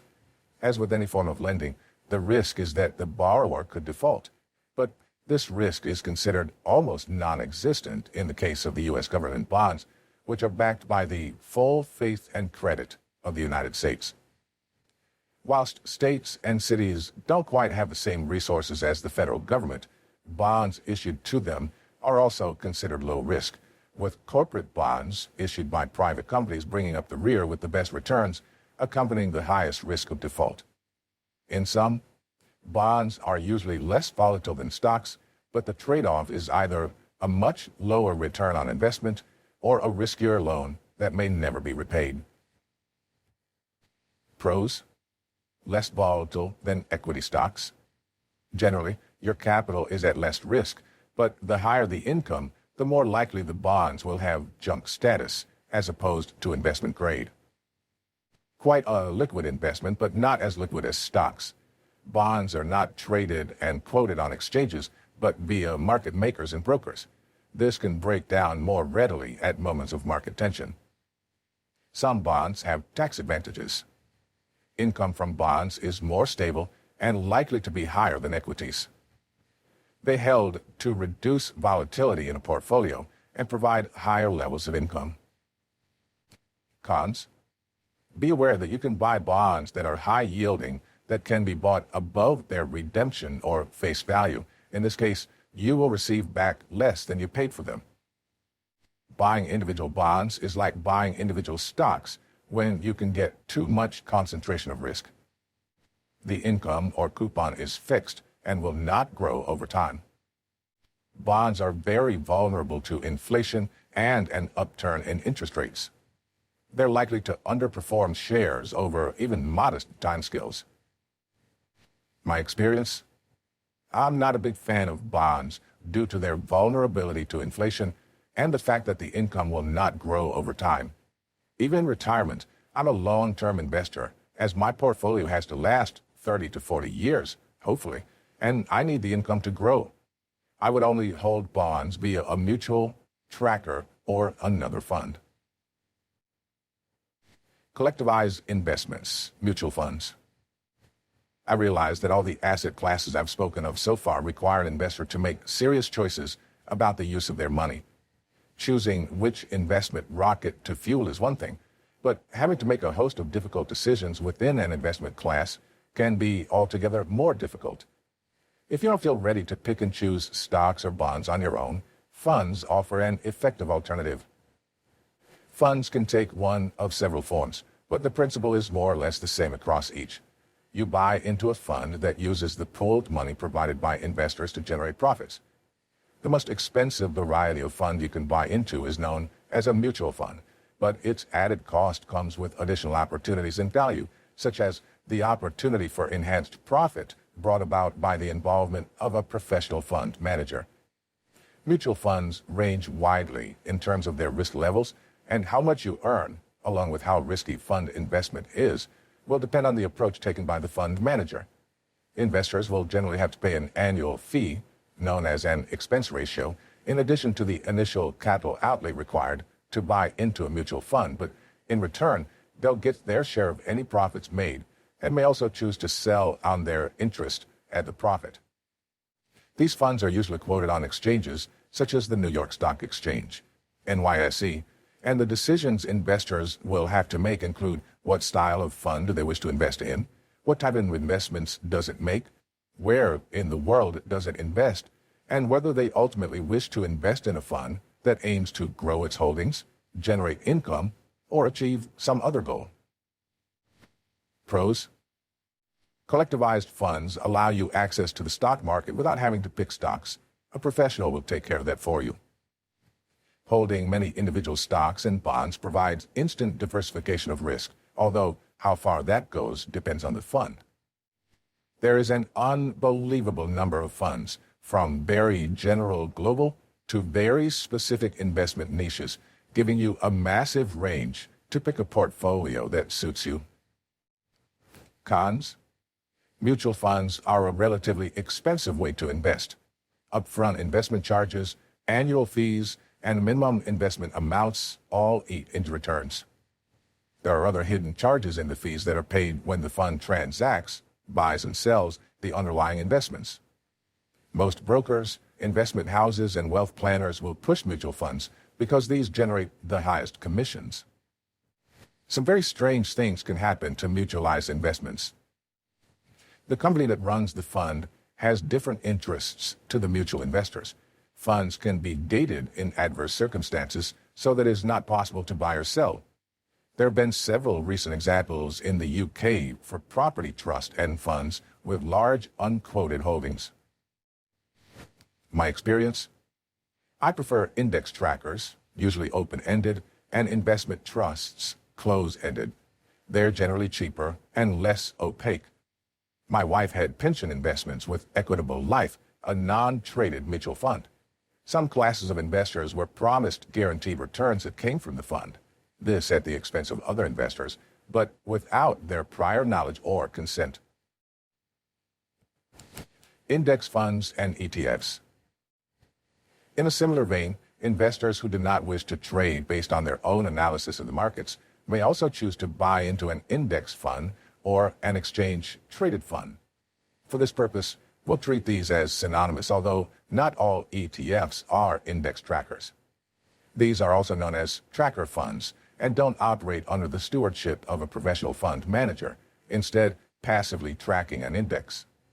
To give an example, you could invest in an S&P 500 index fund, which would aim to replicate the performance of that index by holding stock from representative companies within that index. This is relatively easy, as indexes are all weighted by the capital value of the shares being traded, so large companies affect the index more significantly. This means there's a long tail of companies that don't have much impact on the index because they're so small. Much like index funds, exchange-traded funds work by tracking a benchmark index without employing a manager with decision-making capacity. Index funds and exchange-traded funds are generally a cheaper investment, as there's no need to pay a fund manager for their work, but they arguably come with different risks attached, as there is not a professional monitoring and reacting the markets to the benefit of the fund portfolio. Some would say that was a good thing. You can invest in funds directly via a fund company or a brokerage. In a rising market and over an extended time, it is generally accepted that most fund managers underperform the index they're tracking, partly due to the elevated costs of this model compared to index trackers. As you'll appreciate, investors are faced with a great many options, and this can be both a blessing and a curse. Whilst it allows for diversification, it also makes it harder to know where you are likely to see a good return, whilst minimizing unnecessary exposure to risk. The stock market can be a brutal place, and you should be under no illusion of guaranteed profits unless you're prepared to accept an extended investment time of 10 years or more. Overall, there are not many 10-year periods when you would not see a positive return if you stayed invested in an index tracker. Although, if you invested $100 in January 2000, by December 2009, you would only have $91, but this is very much the exception. However, it is the main reason why stocks should be considered a long-term investment, 5 years plus. Pros: a cheap and uncomplicated way to get exposure to a diversified range of stocks that will track an index, usually fairly reliably. Index funds have a good record of outperforming most fund managers. It's not surprising, as the vast majority of holdings are managed via funds, and the law of averages means half must underperform the other half.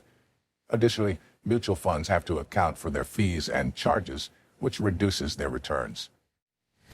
Cons: allegedly likely to underperform in a falling market. Tracker funds rely on the price discovery mechanism from active investors to keep the market sane. There is some debate about the amount of volume going through the passive tracking market and whether overwhelming the price signals from active investors. Index tracker funds are still a form of ETF and thus open-ended. This creates some risks about the ability of funds to match buyers and sellers in a market crash scenario. My experience? I like index trackers because they're cheap and easy. However, you have to pick the right index at the right time. An index tracker held between 1999 and 2006 was one of my worst performing investments ever. Holding an index discourages overtrading, both buying and selling, to try and time the market. Commodities. Commodities are another asset class that you've probably heard of, but unlike bonds and other such investments, they're more than likely already a feature of your day-to-day life. As basic goods used in commerce, commodities include exchangeable assets such as gold, oil, gas, and grain. Traded via exchanges, much in the same way as stocks and bonds, commodities are often used as part of a diversification strategy, and some, such as gold and silver, are viewed as a viable way of mitigating against the risk posed by inflation to the value of a portfolio. Their profit potential comes about from the money made when selling them on, and it is to be hoped that prices climb as you hold your asset. Often sitting at well over $1,500 per ounce, gold is one of the easiest commodities to understand, and tracking the market shows just how well respected it is. For me, tracking the commodities market is an enjoyable pastime as, unlike other asset classes, the price of commodities rises and falls as a direct and measurable result of real-world events. From natural disasters to political scandals, the price of commodities is grounded in TV news reality, and there is undoubtedly money to be made if you are commercially minded, switched on, and aware of current events. When all is said and done, commodities are a traditional staple of investing, but that doesn't mean that they're immune from the same factors that cause other markets to rise and fall. If your interest has been piqued, try watching the oil or gold market for a few weeks to get a feel for the way prices move. If you can match up real-world events and their influence on the markets, you might stand to do well out of commodities. Day trading. With all this talk of trading in the markets, it's not that difficult to visualize professional investors gathered around screens, watching prices and making big money moves. The fact is that this romanticized approach to investing is something that can be achieved and is called day trading. Day traders are active traders who benefit from market movements by executing buy and sell transactions within the same day. This means that they might buy 100 shares of a company at $200 when the markets open, before selling them for $220 just before the closing bell rings, making them $2,000 on a $20,000 investment in just one day. This is the lure of day trading. Most day trading takes place on the stock markets, but many traders also follow the foreign exchange market and make short-term investments in actual currency. For the most disciplined and focused traders, day trading can be incredibly profitable, but the truth for most investors is that without an expert-level understanding of trading, you might as well be gambling. As many as 75 to 80% of day traders lose money, with many of them falling victim to bad trades made without a well-founded strategy. There's no doubt that day trading can be a lucrative business, but it's not a skill that can be learned overnight, and I would even contend that it's only done properly by those with years of experience. If that isn't you, I would suggest that day trading is best left to those who have the knowledge, skills, and resources, most obviously capital to lose, that are needed to succeed. Fueling your future. As I've mentioned before, investing is an absolutely critical aspect of growing wealth. There are a considerable number of asset classes available, and even more ways to invest in them, so it's important to recognize from the very beginning that you can't spread bet your way to success. Naturally, investors seek to diversify their holdings, and that makes a degree of sense, but not all asset classes are appropriate for every investor, and it pays to pick and choose where you put your money. Before making any investment, I'll advise you to review your needs and goals, consider for how long you want to invest, and think carefully about how much risk you can stomach. With these preferences in mind, you can begin to formulate a bespoke investment strategy that will set you up for the future and align your investing activities with your objectives. Finding the right balance. As with most things in wealth management, and life for that matter, investing is all about finding the right balance. My own experiences have taught me that different asset classes perform differently over time, and that various factors affect them in different ways. When you start to notice those factors, you're much more likely to pick out the investing bug, as you'll start to join the dots between events in the real world and the movements of investments. Whatever you think of election years, international relations, or economic policy, they'll all be a hell of a lot more interesting when you understand how they affect your money. Of that, I'm sure. Perhaps my greatest lesson on the importance of portfolio diversification came quite recently, during the near decade between the millennium and 2009. What made this period interesting was that the Standard & Poor's 500 stock index, more commonly abbreviated to the S&P 500, saw its first ever negative clean run decade since its inception in 1926, dropping 1% on an annualized basis. What this meant on the whole was that investors who put $1 in during January 2000 would have rounded out the decade with 91 cents in December 2009. You might think that's not too bad, but for an index that rose even during the Great Depression of the 1930s, such a poor performance is at least interesting, if not a little concerning. With such an eminent instrument performing so poorly, you'd be forgiven for thinking that the markets themselves had seen a decade of decline. That just isn't the case, however, even despite the financial crash. Whilst investors seeking out relative security in the arms of the S&P 500 were disappointed, investors who maintained more diverse options over the same period actually saw, in 2010, with a much better outlook.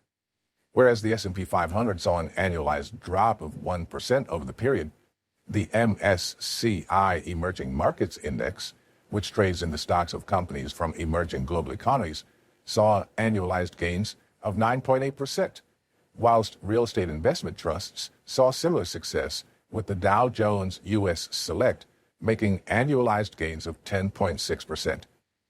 This just goes to show how important diversification is, and accepting risk in the form of companies in an emerging economy can sometimes pay off when even the safest of assets leave you wondering what went wrong.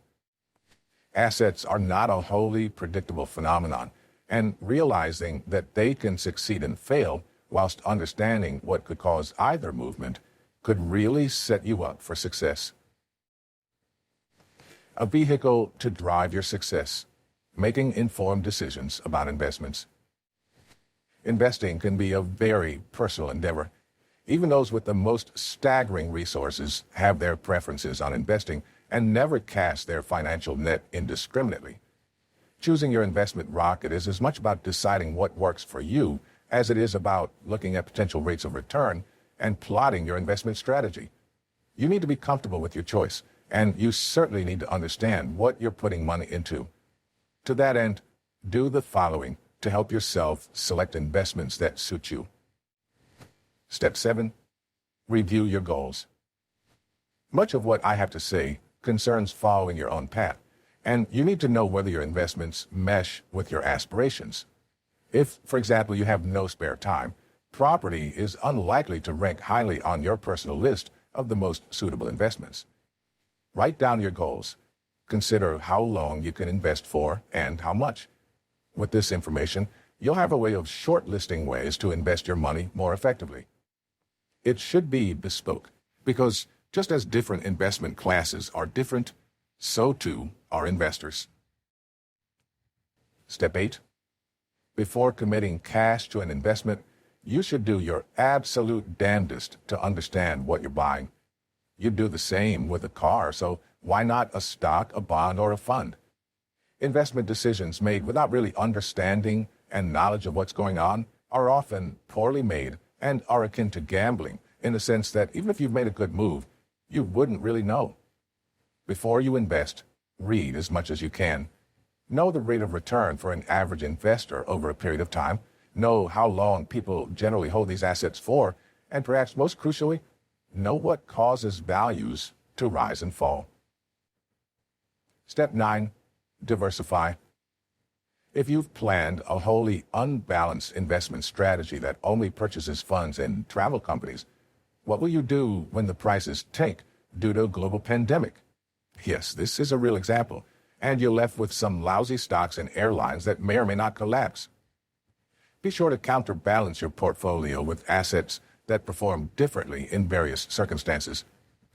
There's no need to spread your assets so thinly that you have a tiny holding across everything, but try to think outside of putting all your money into that sure winner that the brokers are promising. Doing so takes you once more into the territory of gambling.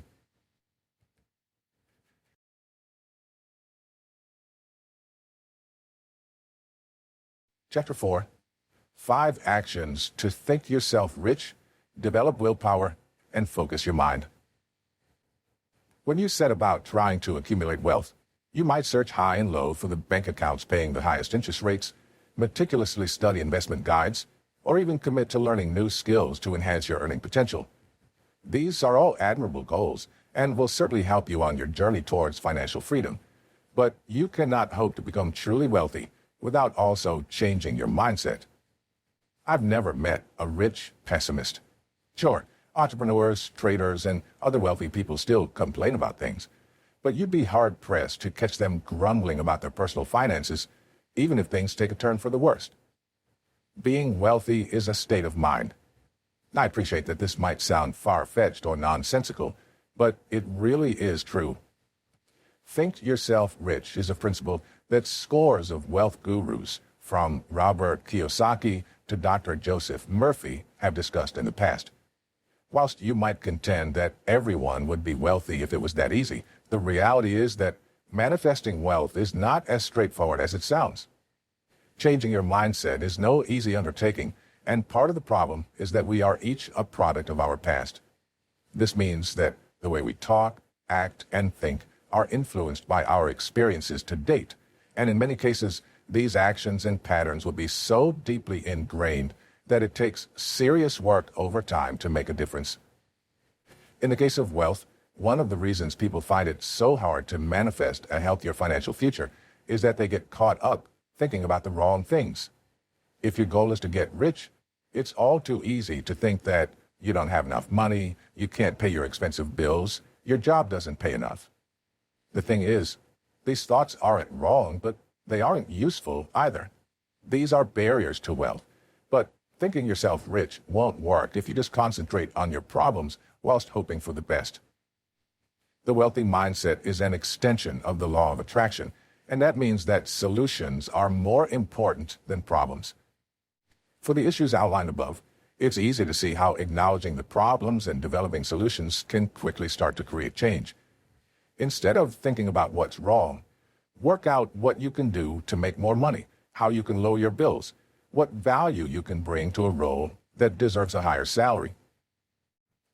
The world's richest people are fixers and problem solvers, focused on removing those things that get in the way of their goals. Positivity truly is the order of the day, and in the wealth game, that means being proactive. Why thinking yourself rich really works. Our thoughts have a more direct impact on our lives than you might imagine. The phenomenon known as the law of attraction goes some way to explaining this, and it shows us that unless you're suddenly bestowed with vast riches from some long-lost relative, you need to gain a sense of financial consciousness before you can start working towards wealth. This isn't just some new age philosophy either. There's science behind a wealthy mental state. And only by understanding your own thought processes and approach to money can you begin to make a change. As documented by the acclaimed surgeon Maxwell Maltz in his book Psycho-Cybernetics, there's a clear divide between people who assign importance to their own goals and values and those who instead strive to conform to the status quo. If you dedicate your efforts to achieving the things that are important to you, you'll immediately be better positioned to reach your goals.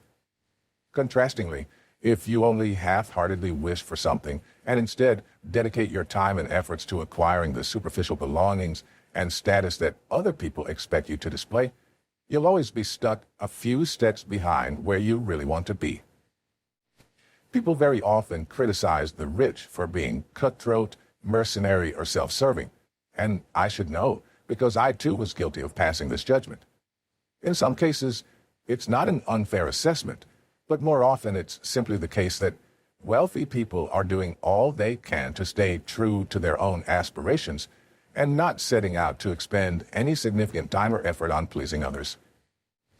If you reallocate effort spent on meeting other people's expectations to bettering your own situation, you might just find the time, energy, and effort to bring about real, positive change in your life. The law of attraction effectively comes down to an intrinsic connection between thoughts and actions, which makes for a good start. Where psychology really interfaces with the path to wealth, though, is when it can be used to help you deal with difficult situations that might otherwise throw you off course. With a deeper understanding of the factors that are affecting your life, you will have a greater ability to manage your emotive response and thereafter go about not only making, but also embodying the change you want to see in your life. For me, one of the best examples of this is the way that we each react to negative financial events. Say, for instance, that you were to lose the lion's share of your savings on the stock market. You might be angry or disappointed, and you'll probably be embarrassed. When you really stand back and assess what's happened, however, things start to look a little different. Your money being gone is a real intangible thing, but the embarrassment and other emotions you feel are just your opinions of the situation, and unhelpful opinions at that. All too often we accept that we can't earn more money or that we'll never be rich as a fact, when really those are nothing more than opinions that are holding you down to that perceived reality. If you can separate fact from opinion, you'll have a much deeper understanding of your own financial situation and can make targeted efforts to chip away at the tethers that are holding you down. There's no simple path to financial success, and so thinking yourself rich is perhaps a little more complex than it first sounds. It isn't a magic wand, but it is a winning methodology.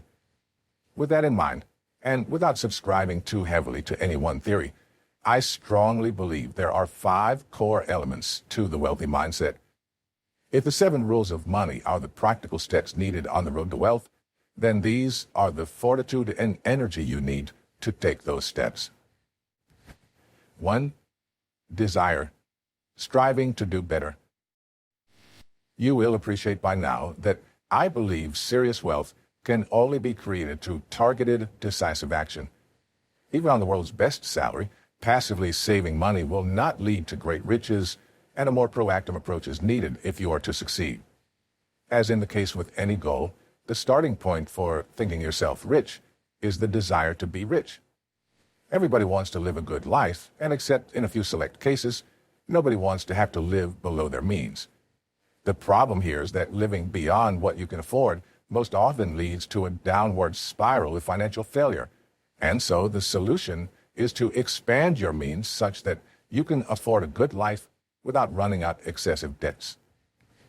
Desire is so important because if you don't really want something, you probably won't get it. The value of desire is no different when you're trying to get rich than it is in the case of any other major goal. If you were up for a promotion and had to prove your worth against 3 other colleagues, the chances are that the one who wants it the most will probably get it. When you truly desire something, you're willing to go that extra mile to get it, and that additional effort can make all the difference, whether you're trying to endear yourself to your boss or just make an extra buck. Without a driving force behind your efforts to get rich, you'll likely find that you're only willing to do the bare minimum to reach your goals, leaving you with the negligible chance of ever becoming wealthy. If there's anything that I've learned in a career of studying wealth, it's that success is simply impossible without desire. There are very few positive things that I can genuinely say that I've achieved without a deep-rooted, aching desire for them. For Napoleon Hill, author of the seminal Think and Grow Rich, success and desire go hand in hand. Desire plus ideas plus plans plus action equals success. This formula is so useful because it shows very clearly the essential ingredients needed for success of any kind. Success is not something you simply chance upon, and without the combination of ideas, plans, and action with the starting point of true desire, you're unlikely to be inclined to do the hard labor needed to reach a happier, healthier, and wealthier endpoint. If you still aren't convinced, think about this. Do the majority of people really want to be wealthy, or do they want to appear wealthy? If your answer is the former, why is it that so many people stop short of generating true financial stability and instead settle for the occasional and often debt-inducing major purchase of a designer handbag, clothing, a car, or a holiday? It might be that they don't have the drive or determination to go out and do what they need to do. But if that's the case, can it really be said that they desire wealth? 2. Finding or getting your passion. Stepping outside of Hill's formula for success, I'm also of the mind that finding your passion is an essential ingredient of success in wealth building. Variously credited to the philosopher Confucius, Mark Antony, and many others, there's truth to be found in the notion that if you choose a job that you love, you'll never work a day in your life. I think anyone would agree that it's better to do something you enjoy than something that you have no interest in. But there's no linear path that leads us all into a position that we're passionate about. For what it's worth, I think there are two schools of thought that make some sense when it comes to finding your calling. The first, that you should do what you love, is championed by former marketer and now motivational speaker Simon Sinek. Proposing a set of rules for passion, Sinek suggests that passion is an output as opposed to the input of dedication that so many people believe it to be. In this theory, passion is what we feel when we get involved in something that is deeply personal to us and something that can only be found when you do the things you care about. For Sinek, your passion doesn't even have to be unique or novel to be the right path for you. It could be that you want to do everything in your power to further racial equality. Or perhaps you're dead set on establishing the next Silicon Valley startup. Either way, your calling is something that you deeply care about, and more often than not, it'll be staring you right in the face. On the other hand, we have a belief held by the prolific investor and CEO of the international conglomerate Berkshire Hathaway, Warren Buffett. For Buffett, finding your passion is so important because people who end up doing what they love generally do it pretty well and can reach loftier heights as a result. With his focus on identifying what you're passionate about, Buffett advises students leaving college to take the job that they would do if they were independently wealthy, forcing them to do something they truly care about. The rationale here, of course, is that if you do something well because you genuinely want to, and don't just have the ulterior motive of getting rich, wealth and success will follow. Returning to the example of an employee trying to make the cut for a promotion despite strong competition, Buffett's theory resonates with the fact that a perfunctory approach to work does not result in a worthwhile product. Today's society is hugely competitive, and if you don't love what you do, you will automatically find yourself at a disadvantage in the labor market and any other market you choose to trade in. When all is said and done, the importance of passion cannot be overstated. Sinek is known to present success as a binary. Either you see the things that you want, or you see the things that hold you back from what you want.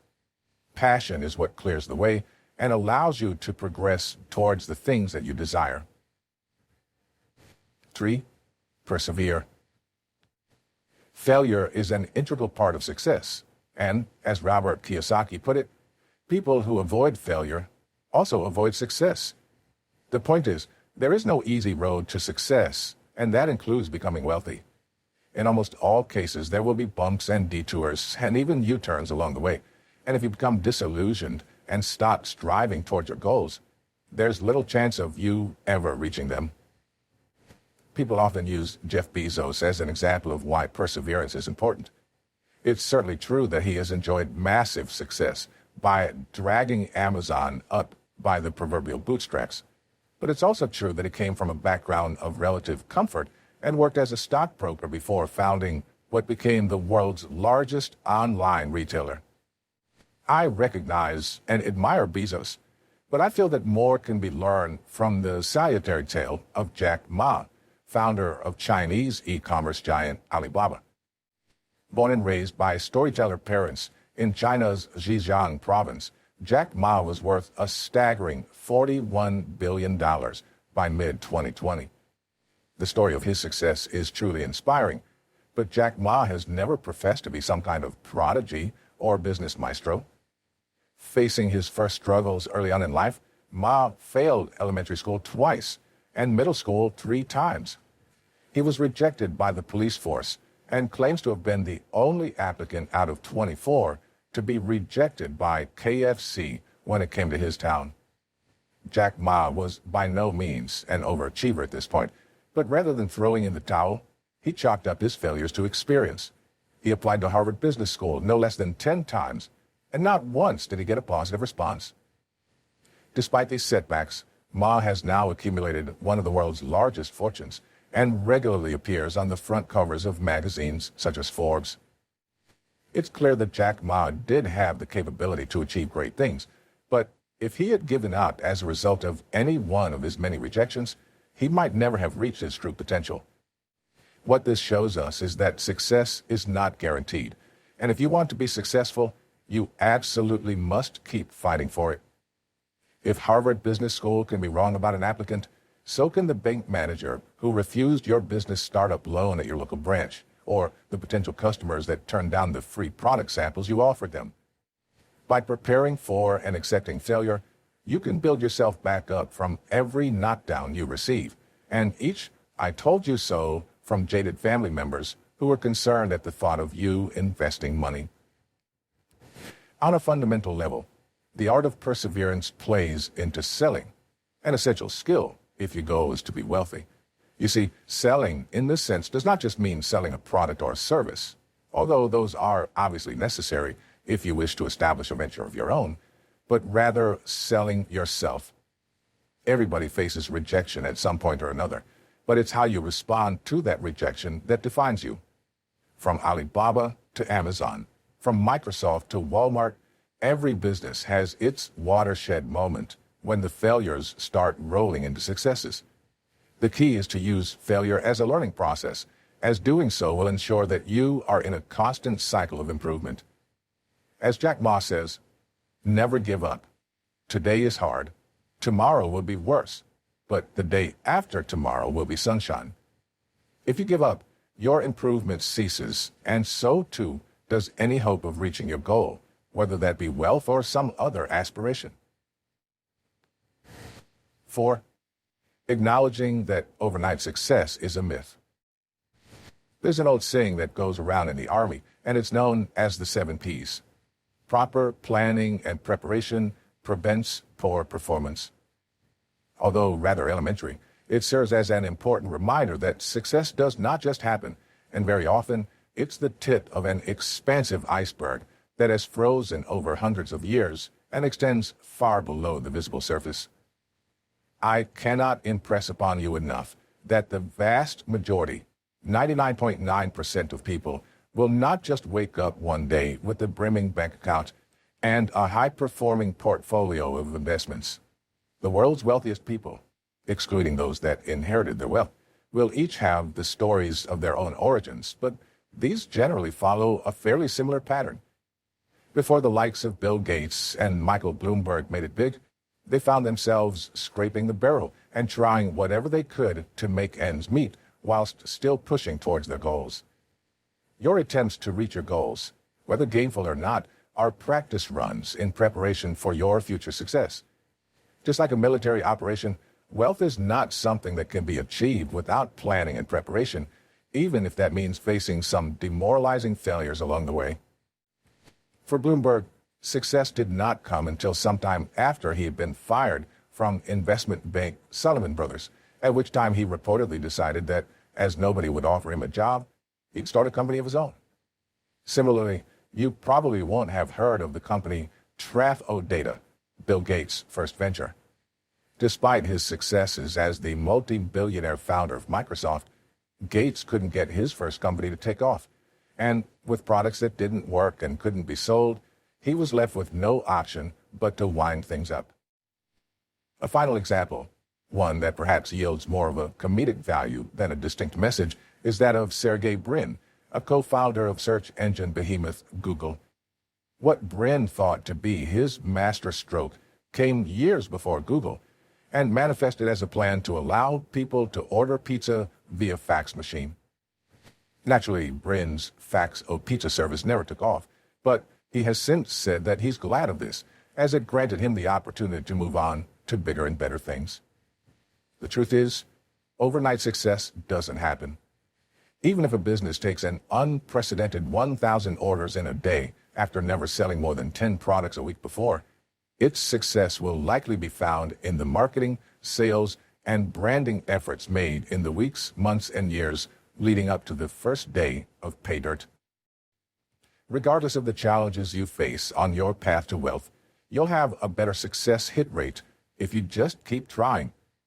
Conversely, if you try once, fail, and stop, you'll have a 100% rate of failure, and a 0% chance of recovering and succeeding. Remember, it's beyond any reasonable doubt that Rome was not built in a day. 5. Focus. If you meet any self-made millionaire, what might strike you is just how focused they are. From their business activities to the conversation they're having, successful people have laser focus, which allows them to drill down towards their goals in any situation. Focus is the quality that will help you to get things done, and without it, you'll be left wandering from your path and struggling to get back on track.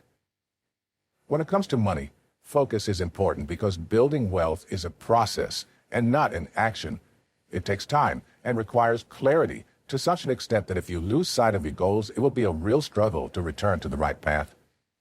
To my mind, the most common reason for business failure is a lack of clarity about the business model.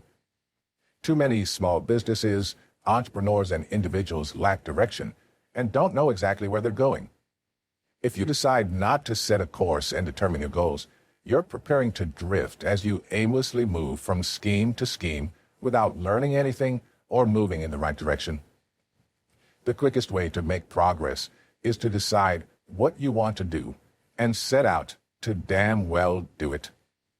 Domino's Pizza built their business around order to delivery in less than 30 minutes. And, sticking to the theme of logistics, FedEx made theirs to fulfill shipments overnight. What I mean to say is that your goals don't need to be complex or long-term. They could be as simple as earning an extra $1,000 per year. If you manage it, you'll have transitioned forward one step in the right direction, and that's surely worth your time. It's easy to see why so many people struggle with focus. We all have busy lives. I, for one, can appreciate that.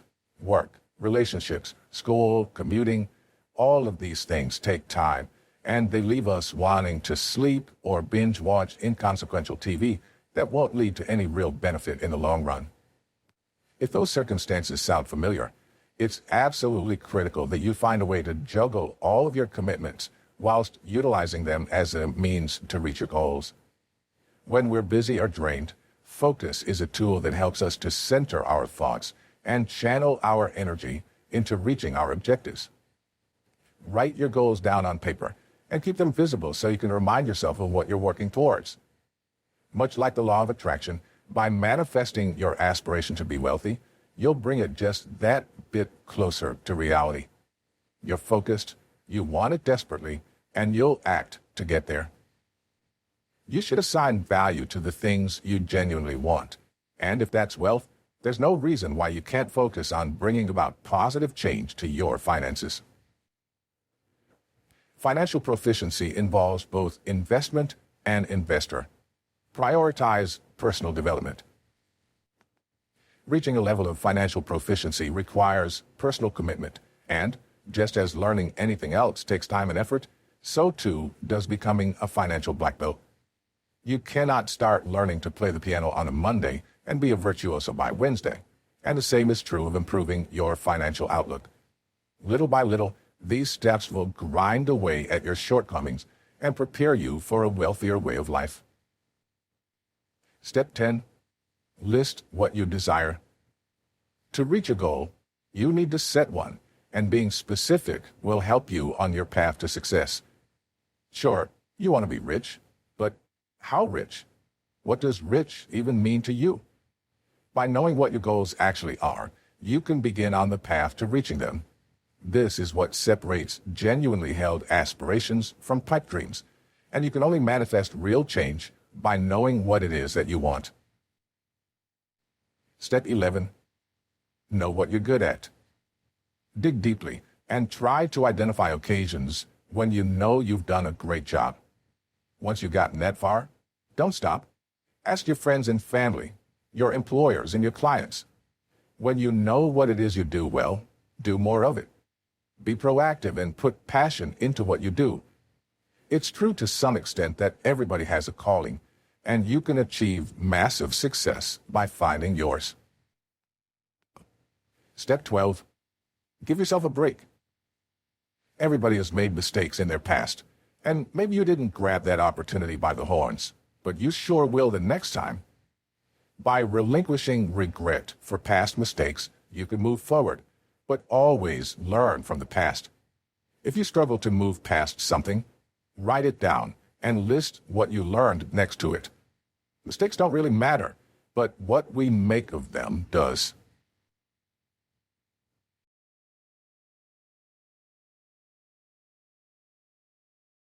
Chapter 5. Who do you think you are? To start making real positive change in your life, you need to realize that we are each the product of the people around us. From our parents to our friends and work colleagues, much of what we regard to be our own unique persona is influenced by the people we spend time with. What does all this have to do with wealth? Well, just as your opinions and preferences change and evolve over time, so too does your approach to work and money. Your environment and those who occupy it with you are as much of a factor in your journey towards wealth as your own mindset and willpower. Boiled down, the message here is to be cautious of the company that you keep. Pass your time with people who emphasize spending and borrowing, and you too risk falling into the debt trap whilst trying to keep up with their fancy credit card, cars, and clothes. Spend time with wealthy people, on the other hand, and you stand to learn their methods to the benefit of your own pocket. Why your environment and those you share it with are important. They say that a promotion hack is to dress for the job you want rather than the one you have. But the ultimate extension of this is to spend time with the people whose success you want to replicate. Whilst this partly falls into the realms of so-called guru ideology, there is a grain of truth in the notion that you are the sum total of the company you keep. As you spend time with people, their attitudes, behaviors, and beliefs will start to influence your own, with you, in turn, beginning to manifest those into your life. When people ask for advice on getting rich or starting a business, the response is often to stop caring what other people think and to go for your goals. This is, of course, a valuable pointer, especially for entrepreneurs, but in reality, it can be really quite difficult to completely separate yourself from the need for validation. A more achievable goal is to surround yourself with people who support your financial goals for the right reasons. If your goal is to get rich, spend time with people who've trodden your path and reached your aspirations. Being in their company may inspire you to push on and will renew your commitment to your own wealth journey. On top of this, time spent with successful people will grant you the opportunity to gain insight into their everyday lives. Unless they've won their money gambling or through similar means, they will have routines, beliefs, and strategies that help them to generate wealth. It will come as no surprise that these same systems could help you too, and there's really no need to reinvent the wheel if you already have a tried and tested formula for prosperous living.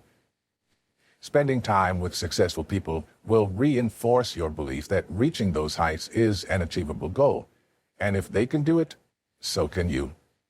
Even by reading books like this, you're already practicing the art of accepting constructive influences and by building success into your life.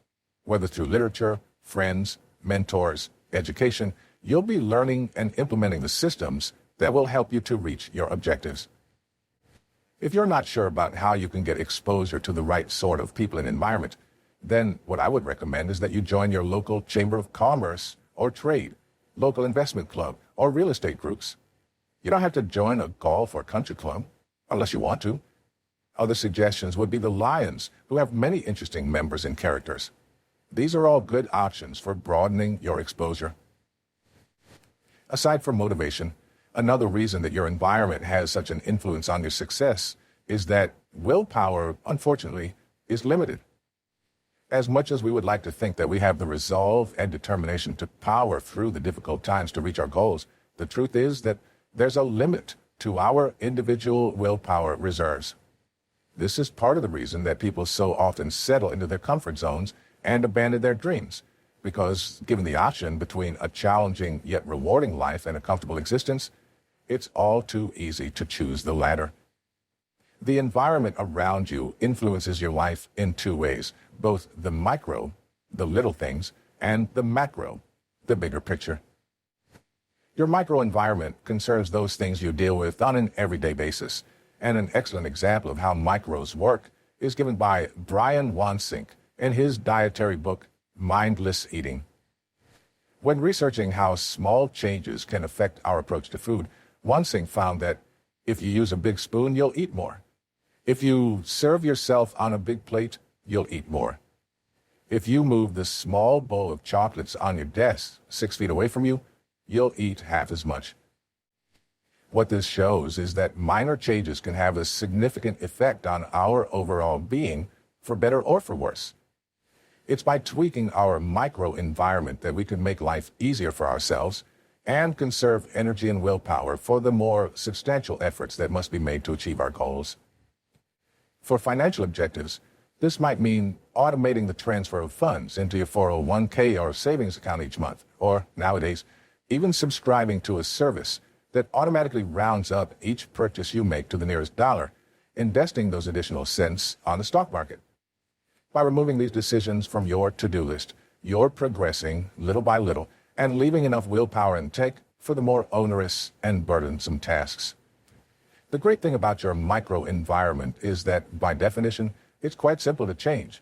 It's the modification of small, everyday habits to build up a bigger picture. That bigger picture is your macro environment, the influences that affect your entire persona and life.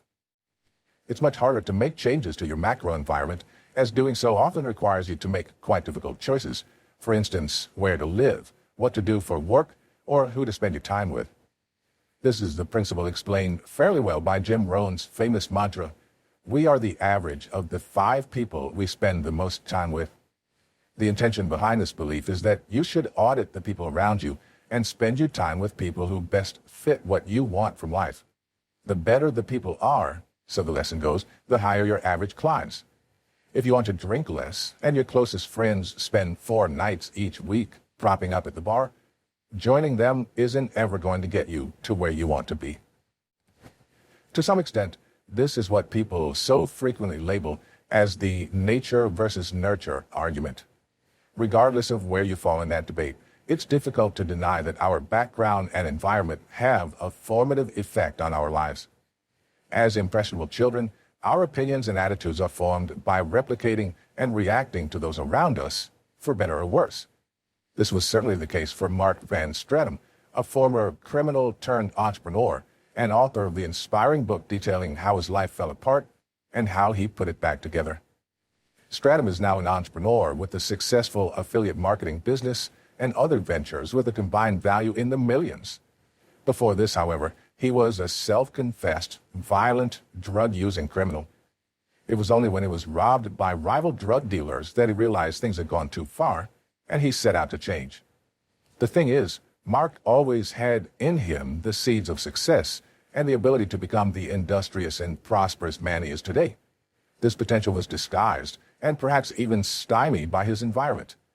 As he said in a later interview, "The way I was behaving in my teens and early 20s was only the result of a bad childhood, not because I was a bad person." The truth is that anybody can embody the change they want to see in their life. It's just a case of understanding that you are the sum total of those around you and the environment you reside within.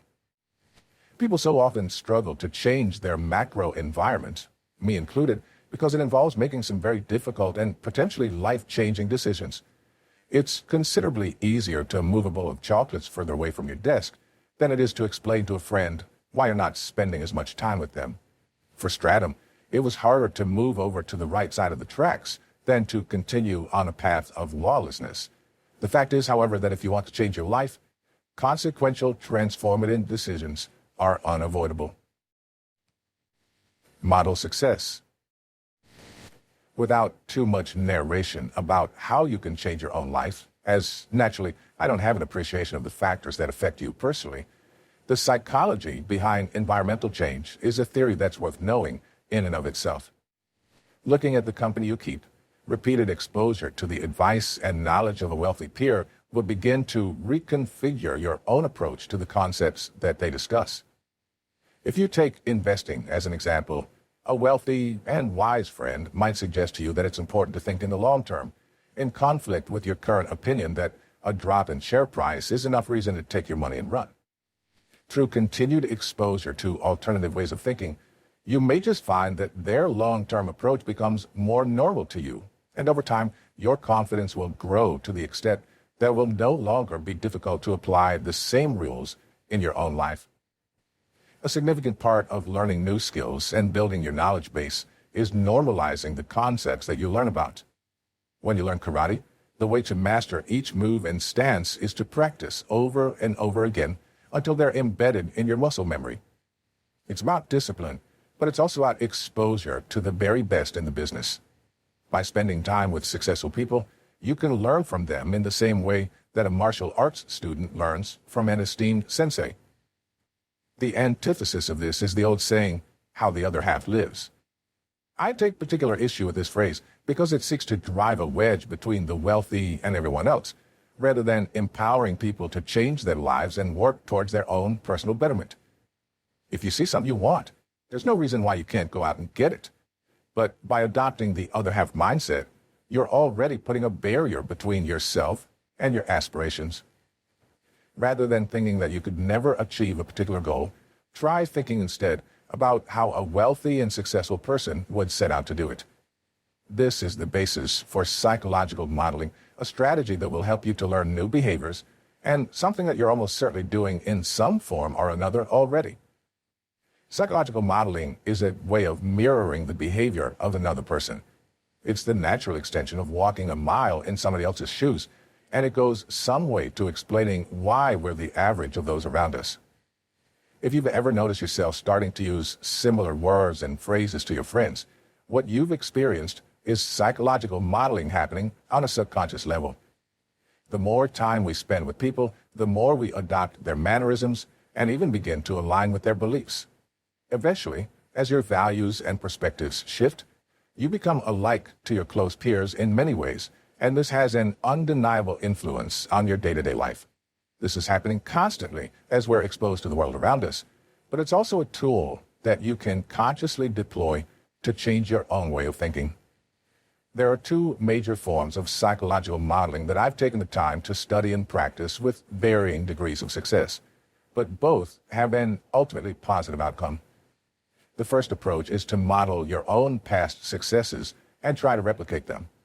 This is the process of conscious self-evaluation and reflection, and it has allowed me to identify and replicate some of my all-time most successful investments. On a basic level, it involves looking back and seeing what went well, which I suppose is really the evolution of behavior. Modeling your own successes involves analyzing your past actions and working out what did and didn't work out. Armed with this information, you can bring the lessons learned into the here and now in the hope that they'll have a positive impact on your actions going forward. It's the same reason that companies conduct statistical analysis of their sales figures, and with a greater understanding of your own consciousness, you'll be better placed to make adjustments to enable the mirroring of other people's psychological traits and habits. To model the success of another person, it's necessary to put yourself in the shoes of the individual that you want to replicate. Obviously, you cannot become a successful wealth magnate just by willing a brimming bank account into existence, but you can modify your thinking to reflect that of Bill Gates, Jeff Bezos, Warren Buffett, or just about anybody that is well documented or that you know sufficiently well. There are multiple levels of modeling, and depending on the extent to which you want to replicate somebody's life decisions, you could try to replicate their decision-making process and attempt to approach the challenges you face as they might do. Follow their belief system, adopt their values, and try to gain an understanding of their motivations before making them your own. Imitate their habits and rituals, from what they do with their morning to the intervals at which they review and appraise the value of their investments. Take the same approach to selecting your peers by deciding on who to spend time with in a similar way. By consciously modeling the habits, actions, or beliefs of another person, you can strategically circumnavigate the obstacles that your own mindset puts in the way of the goals you want to achieve. Looking at a problem through Bill Gates' glasses could help you to take a more logical and calculated approach than you might have otherwise taken on your own, whilst Warren Buffett's calm and collected investment outlook could help you to keep your cool when the value of your investment portfolio takes a sudden, temporary dip. As with many things on the path to success, Getting started with psychological modeling means setting goals. You need to establish what it is that you want before you can go about selecting a person to model, as without this clarity, you'll not be in a strong position to choose the best role model on which to base your future efforts. Whatever your goal might be, it's essential to select a model that is consistent with what you would like to achieve, but also what kind of person you would like to become. You're unlikely to be happy with the results if you betray your most deeply rooted values, and so modeling your behavior on that of a 1987 box office hit Wall Street's own unscrupulous trader Gordon Gekko is probably a bad idea if you don't want to leave your morals at the door, even if you aspire to accumulate a comparable amount of wealth. Once you've selected your target models, the real work begins. You must now examine and analyze your target in sufficient detail to accurately replicate their actions and thoughts. This part of the process will generally entail reading as widely as possible about them, but it's helpful to gain any form of insight into their lifestyle, interactions with others, reading list, role models, decision-making process, and just about any other element of their life. The more you know, the more accurately you can apply to their way of doing things in your own life. From this point onwards, you can begin to make the changes, tweaks, and leaps that you need to achieve the objectives you set out at the start. Each time you encounter a roadblock, you can look at how your role model would approach the challenge ahead of them and apply their thinking to your situation. If you find that they lack relevance, then you may have to go back to the drawing board or even select a new model. But all of this is progress, and the effort is surely worthwhile if you can accomplish what you set out to do. Find mentors. The importance of good mentorship cannot be overlooked. An effective mentor inspires you, pushes you, guides your development, and answers those questions that you feel too stupid to ask in other settings. Your role models and mentors may be the same person. In fact, it's useful if they are. One of my greatest regrets has not been taking an active enough approach to seeking out and engaging mentors and not accepting guidance when it's on offer. If I'd done this, I would have accelerated my learning curve. Whilst my parents showed me the value of frugality and taught me a multitude of other lessons, it's also the case that whether through pride or arrogance, I felt that I didn't need help to navigate my life. As the indelible John Crosby said, mentoring is a brain to pick, an ear to listen, and a push in the right direction. When there are so much knowledge and support on offer, there can be no room for misplaced self-sufficiency, and the greatest act of independence is often to know when to accept help. Another great thing about mentorship, of course, is you don't have to limit yourself to a single source of knowledge or influence. Throughout your life, you can pick and choose who you accept the advice from. And if you seek out the most informed and insightful guidance, you stand to unlock untold potential. There's a reason that the world's corporate giants promote mentorship schemes in the workplace.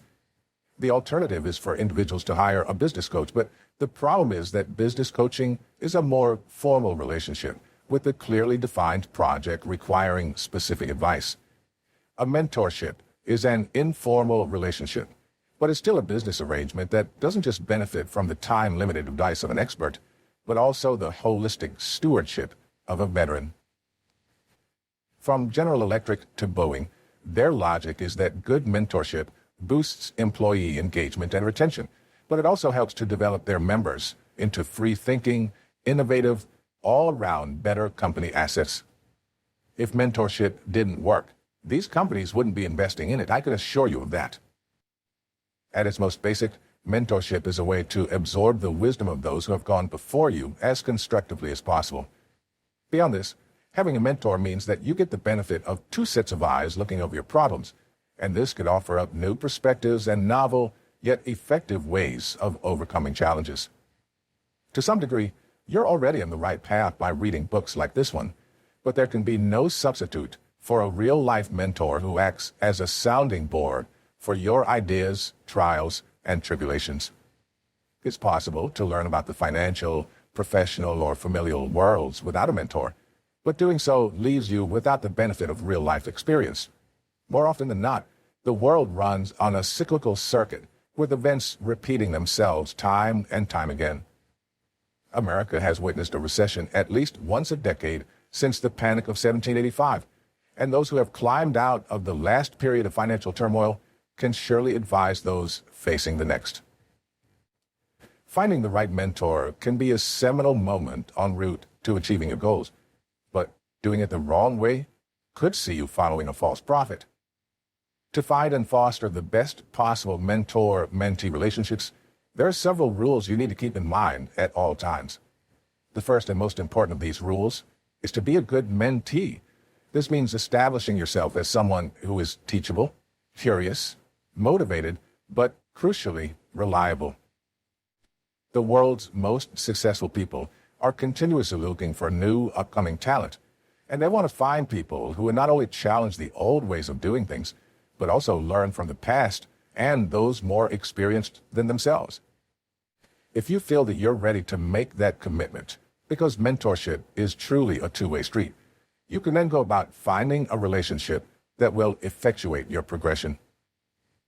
The next step to establishing a mentor-mentee relationship is identifying the right individuals that you can learn from, but perhaps most importantly, establish a rapport with. To do this, it's necessary to define what it is you want to achieve. Maybe it's to invest your money more wisely, or perhaps you want to start a business of your own. Just as with modeling success, choosing the right model or mentor is half of the battle. Naturally, you need to identify somebody that is a veritable expert, or is at the very least extremely knowledgeable in their field. But it's also the case that you need to be comfortable with one another. And so if you're looking to set up a retail business, the competitor next door might not be the most appropriate candidate. In many cases, you won't need to look beyond those people already in your network, whether it's a wealthy relative or an experienced colleague. Finding a mentor within your existing circles will be of benefit, as you'll already have a relationship. When you've identified somebody who you not only feel will be able to help you grow, but also is somebody that you can work closely with, it's time to make an approach. Establishing a mentoring relationship can be daunting, but it's important to remain calm and remember that this is an arrangement that falls somewhere between a formal business association and a casual friendship. You shouldn't just blurt out, "Will you be my mentor?" and hope for a positive response, as this will make you seem unsophisticated. Instead, a mentorship can be formed over time, and as you spend time with the person, you can slowly gain insight from them.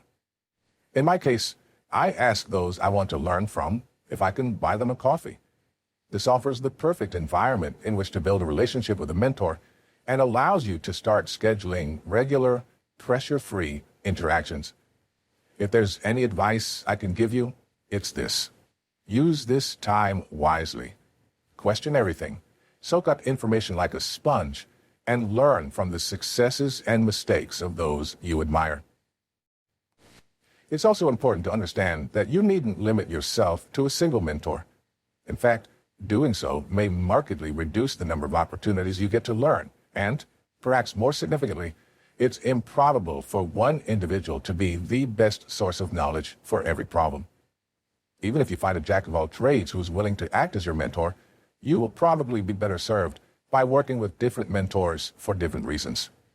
Being specific is key, and over time, I have had numerous mentors who've helped me to navigate very different things, such as how to scale a business and grow my career, how to invest well, and even how best to improve my home.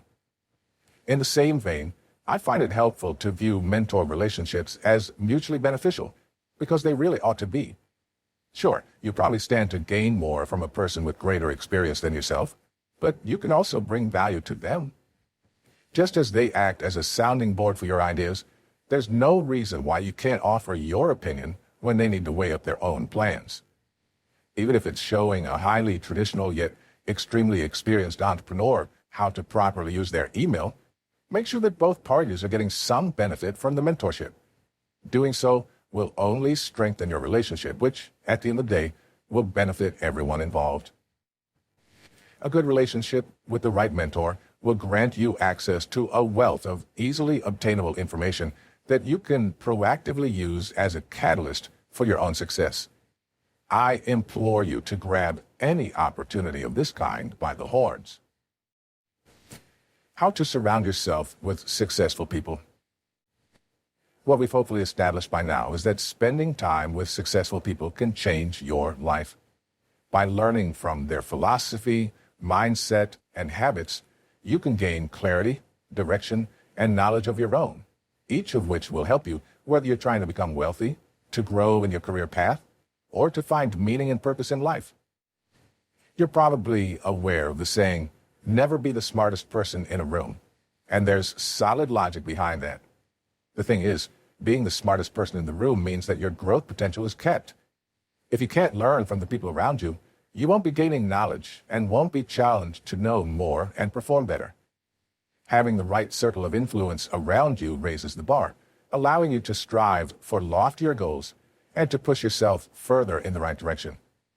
When you surround yourself with positive, successful people, you are challenged consciously and subconsciously to be the very best version of yourself. In any case, if you really are the smartest person in the room, you should probably be getting paid for your time. One thing I've not yet mentioned is that spending time with successful people allows you to show proof of concept in the knowledge and methodology that you learn. It's certainly important to reconfigure your way of thinking by normalizing the information that you pick up from mentors and wealthy peers. But it's equally vital for you to check the advice you receive against the opinions and knowledge set of other experts. You might ask why you would need to check the knowledge imparted to you by a mentor or a successful role model, because nobody is right 100% of the time. And the more commonly accepted the concept is among successful people, the more social proof you have that it works. Checking for proof of concept before you set about putting a plan into action is good common sense. And it's the same process that's employed by business people across the world as they choose where to invest their time and effort amidst hundreds or thousands of pitches and alleged opportunities. Surrounding yourself with successful people gives you the chance to test your newfound knowledge against other experts, and if you find a conflict, you can then choose what works the best for you. What's difficult about trying to surround yourself with successful people is that it requires you to make conscious decisions about how to allocate your time.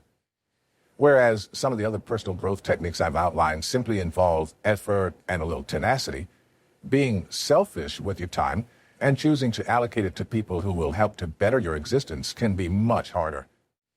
Looking back to Jim Rohn's 5 People Average, it quickly becomes evident that you really can't afford to let negative influences into your life.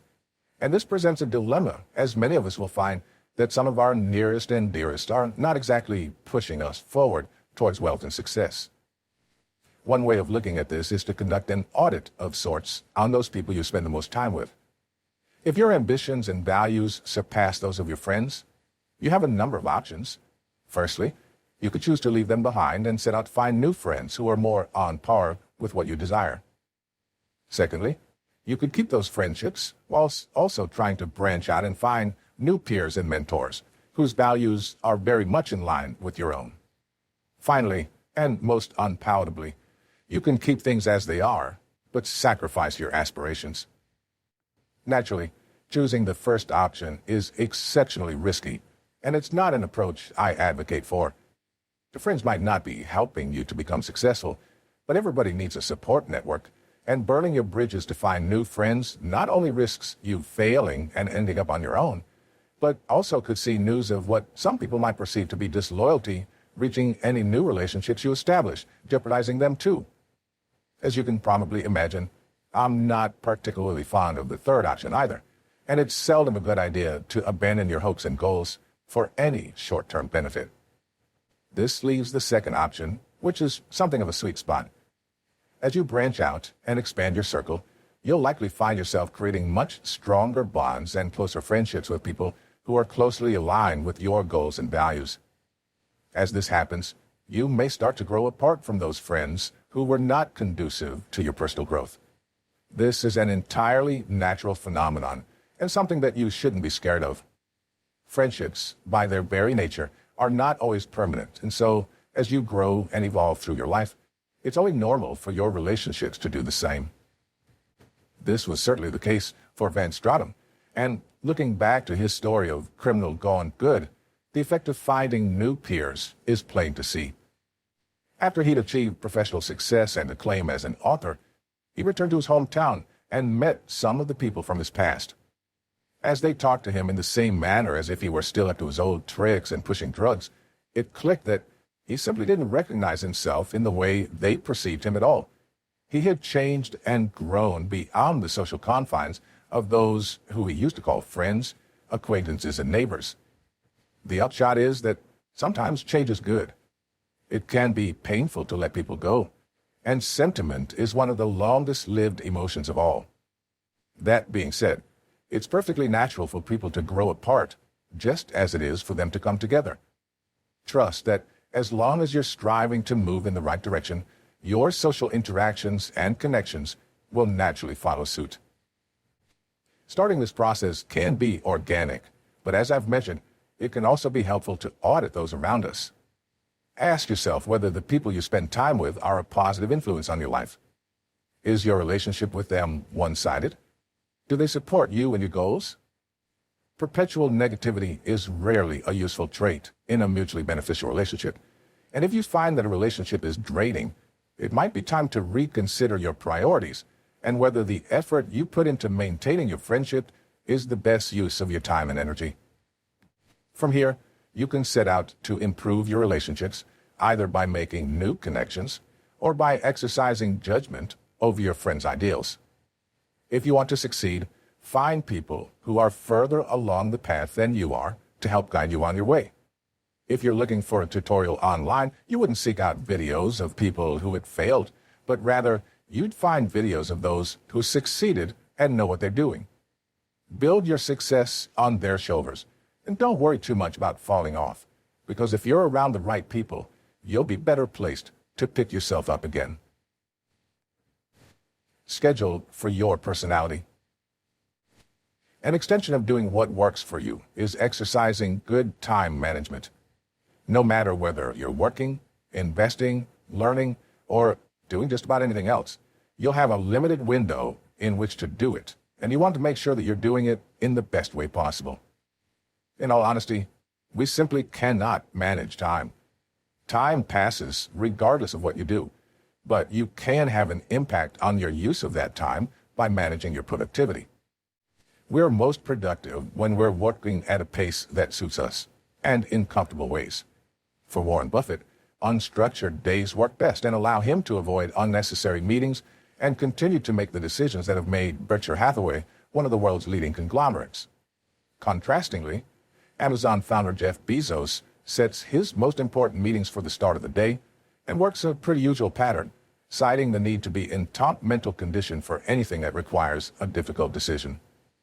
In all likelihood, these stalwarts of the business community would struggle to be productive if they switched schedules for the day, but by doing what best suits them, they've been able to grow some of the most extensive commercial empires ever known. There are various ways of scheduling for your personality, but some of the best are also the simplest. The first is known as the Eisenhower Principle. Named after President Dwight D. Eisenhower's productivity management method, if it helped a commander-in-chief, it'll probably help you too. The system works by categorizing the tasks that lay ahead of you into one of 4 quadrants, as shown in the table below. The Eisenhower Principle. Using this method, you can take a dozen or more tasks that might otherwise see you scrambling around and start to methodically work through them. By classifying actions and tasks according to urgency and importance, you begin to prioritize what you're doing and might quickly find yourself with more time to dedicate not only to urgent critical problems, but also to planning for the future. What sort of tasks fall into each category vary widely from person to person, but wherever your priorities lie, taking stock of the challenges ahead of you will help you to cut through the noise and reach a state of clarity. There are endless methods which are purported to enhance productivity and help people manage their time better. But to my mind, the most important thing to understand about being productive is that everyone is different. Success coaches often tout the early bird catches the worm theory to suggest that people should start their day long before 7 a.m. This works for me and many others. But what if that bird is an owl that hunts at night and eats mice? Setting your schedule and priorities to suit other people is very unlikely to yield the best possible results, and it's how people find themselves burning out and abandoning their aspirations just to seek some rest and recuperation. Managing your time, along with the activities you fill it with, is both an art and a science. In this sense, there is no right or wrong way to go about scheduling your days, weeks, or even years. But planning ahead and setting targets remains absolutely essential if you are to meet and exceed your goals. Life is framed and formed by the people you spend it with. Choose them well. There's a reason that our circles of friendship grow smaller once we leave high school. No longer forced to spend days on end with people who are only similar to ourselves in terms of age and geographical location, we gravitate towards those to whom we are most closely connected and away from those who are different from ourselves. Maintaining a diverse network is important, but it's also imperative to ensure that the people you give your time to are aligned with your goals and values. At the very least, we should be sure to avoid those who detract from our standards or who hinder us on our paths. Successful people and mentors can make a real difference along the way and serve to catapult you towards wealth and success of your own. There's no shame in being selective with who you spend your time. Following these steps will help you to spend it better and with quality people. Step 13. Think carefully about your biggest regrets or mistakes, both financial and otherwise. Try to think objectively about what went wrong and how you could have performed or reacted differently. Having developed this consciousness, try to identify people you know who perform well under similar conditions. Perhaps a more senior colleague has a better grasp of how to climb the corporate ladder, or maybe you know somebody who has a firm understanding of the investment market. Speak with them and learn. Mentorship comes in many forms. Step 14. Consider your closest friends and how they are similar to you. How are they different? Diversity is good, but is there anything about your relationships that you feel holds you back or brings you down? Is your relationship based on convenience, the right place at the right time? Spend time with those people who you know are aligned with your values and aspirations. Try to avoid doing anything that you don't really want to do. And when peer pressure comes knocking, remember the bar example, only do what is asked of you if you're dead certain it doesn't conflict with what you are trying to achieve. Step 15. Try scheduling for you. If you struggle to be productive and feel that not enough gets done, it's possible that the system you're using is incompatible with your personality, and that has to change. Take control of how and when you work to the best of your ability. Draw tables as such, and use the Eisenhower principle if you're feeling overwhelmed by the tasks that lay ahead. Ultimately, you have to do the most important things and do them well. But that doesn't mean you should neglect the small stuff. Plan for the future. Organize your life around you.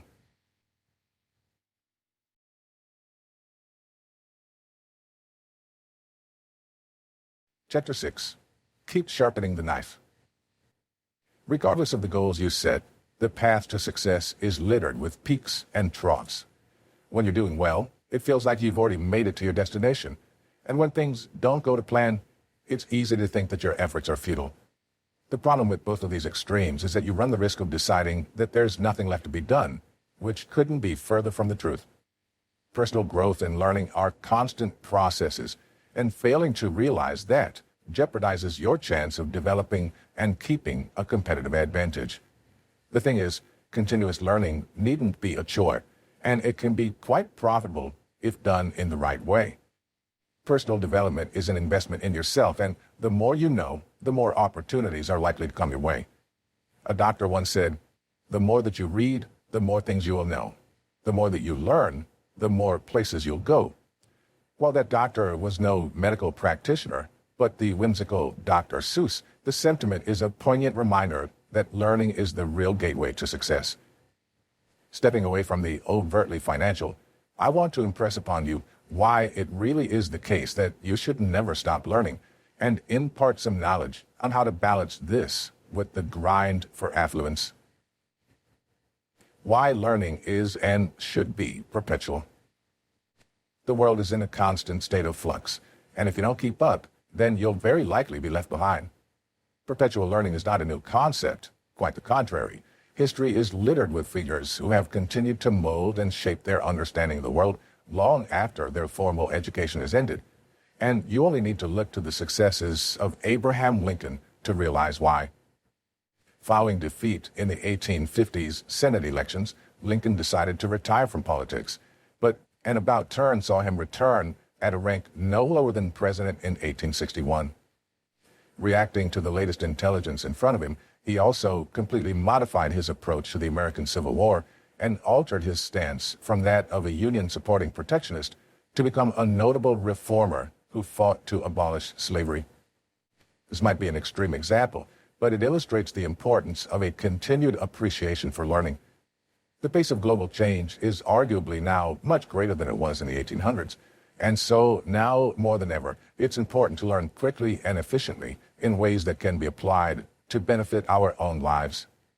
Refreshing your knowledge base is highly beneficial, not just because it allows you to react to the situation in front of you, but also because doing so keeps you relevant in our constantly changing world. I'll always remember the salutary tale of a dear family member who had become a particularly successful advertising executive in the 70s and 80s. As a traditionalist, he firmly believed that print advertising was the very best in the business and predicted with real conviction that the internet would never become anything more than a fad as far as marketing went.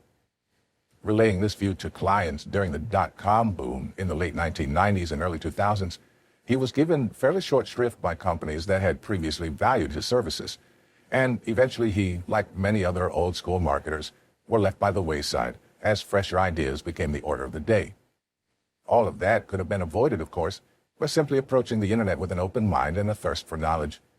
That's not to say that you shouldn't be cautious of change or new technical developments, but limiting yourself to your existing knowledge or skill set could see you confined to the ash heap of history. As a rule of thumb, the more adaptable you are, the more valuable you become. This is true whether you're a fighter pilot who needs to make split-second decisions, or to an investor, property developer, office worker, lawyer, or just about anyone else. If you confine yourself to a single, unchanging function, you are more than likely replaceable. If, however, you learn how to not only perform that function, but also develop it, sell it, and teach it, you move up into the ranks of the irreplaceable. Quite apart from keeping yourself current, continuous learning is actually an important element of happiness. Learning can be a difficult process, but when you overcome the challenge and meet your goals, or learn something that allows you to achieve, it gives you that winning feeling. There's real science behind this too, and it all relates to neurotransmitters, chemicals that carry out the functions of the brain. One such neurotransmitter is dopamine, which, amongst other things, acts to motivate us by creating a sense of pleasure when the brain is stimulated by achievement. Dopamine helps us to remain focused on our goals by motivating us to reach them. And what that effectively means is that we feel good when we work towards our future success. Whatever objectives you set, whether to be wealthy and successful or to attain an academic award, learning is an essential ingredient for positive outcomes. By extension, learning is an essential ingredient for happiness. The importance of reading. When looking for commonality between the world's highest net worth individuals, regular reading features frequently. Warren Buffett and Bill Gates are undeniably busy people, but the fact that they always make time to read and go as far as to vocally endorse the habit shows the true potential that can be conferred by continuous education. Oprah Winfrey, one of the world's richest women and the founder of her eponymous book club, credits her movement from a childhood of poverty into a life of wealth to reading. She's been quoted as saying that books were her path to personal freedom, and there's real power in that statement. To my mind, one of the most brilliant advantages of reading is that it's something that is broadly accessible to all literate people. Public libraries, low-cost newspapers, and now blogs are extremely low-cost ways of accessing knowledge, and what you learn from these sources can be transferred into everyday life. A writer who doesn't read is unlikely to be of much use, and stands to dangerously limit their own vocabulary through limiting the exposure to the works of their peers. Similarly, a stock trader who fails to continuously update their understanding of the markets and the factors affecting them will effectively just be gambling, and so, without a newspaper or journal, they won't be worth a cent to their clients. A further reason why reading should be a constant feature on your to-do list is that it enhances your critical and analytical thinking skills. If you're reading good material, the chances are that you'll be processing a lot of information simultaneously, and this will open you up to a whole range of different perspectives. In turn, challenging your own viewpoint and being critical of the sources you read will help to sharpen your mind and leave you in a better position to spot scams, separate fact from opinion, and even identify the relative reliability of an information source. These are essential skills for a modern world where people get their news from Facebook. And if you can't tell a conspiracy theory from a reported fact, then you probably need to pick up some new reading material. 8 things to do every day to improve your life. Improving your life is an incremental process. As much as it seems preferable to make sweeping changes to better your situation, it's often much more appropriate, and not to mention achievable, to make changes little by little. This is where the phrase, work smarter, not harder, finds its origins. And all it really means is to find small ways to make your approach to work and life just a touch more efficient. We only need to look to schooling to understand why small, regular changes are often the most effective. If you set out to learn French and spend 5 hours a day working through an online course, the chances are that after a week, you'll have given up and will only retain a few novel words and phrases that stick with you. Contrast that approach with spending 15 minutes practicing French each day for a year, and you'll find yourself able to read, write, and speak the basics without having to make a huge time commitment. The same goes for reading more too, as by skimming through a page at night, you'll find yourself slowly expanding your pile of completed books as you grow your knowledge and understanding of the world. Small, well-kept habits are the secret to lasting change, most importantly because they're sustainable. Tackling a challenge with all guns blazing could see you burn out or lose interest, whilst chipping away until you reach your target could lead to a better success rate over time. Slow and steady wins the race, and just like stocks and shares, investments in yourself should be made over the long term. One of the most valuable lessons I've learned is that to effect lasting change in your life, you must start small and repeat tiny habits on a daily basis. There are various times in my life where I've made a conscious effort to build healthier habits, and on far too many occasions, I've made the mistake of asking too much of myself. Remember that we only have access to a limited pool of willpower, and sapping too much at once leaves us at risk of giving up. The same goes for saving money.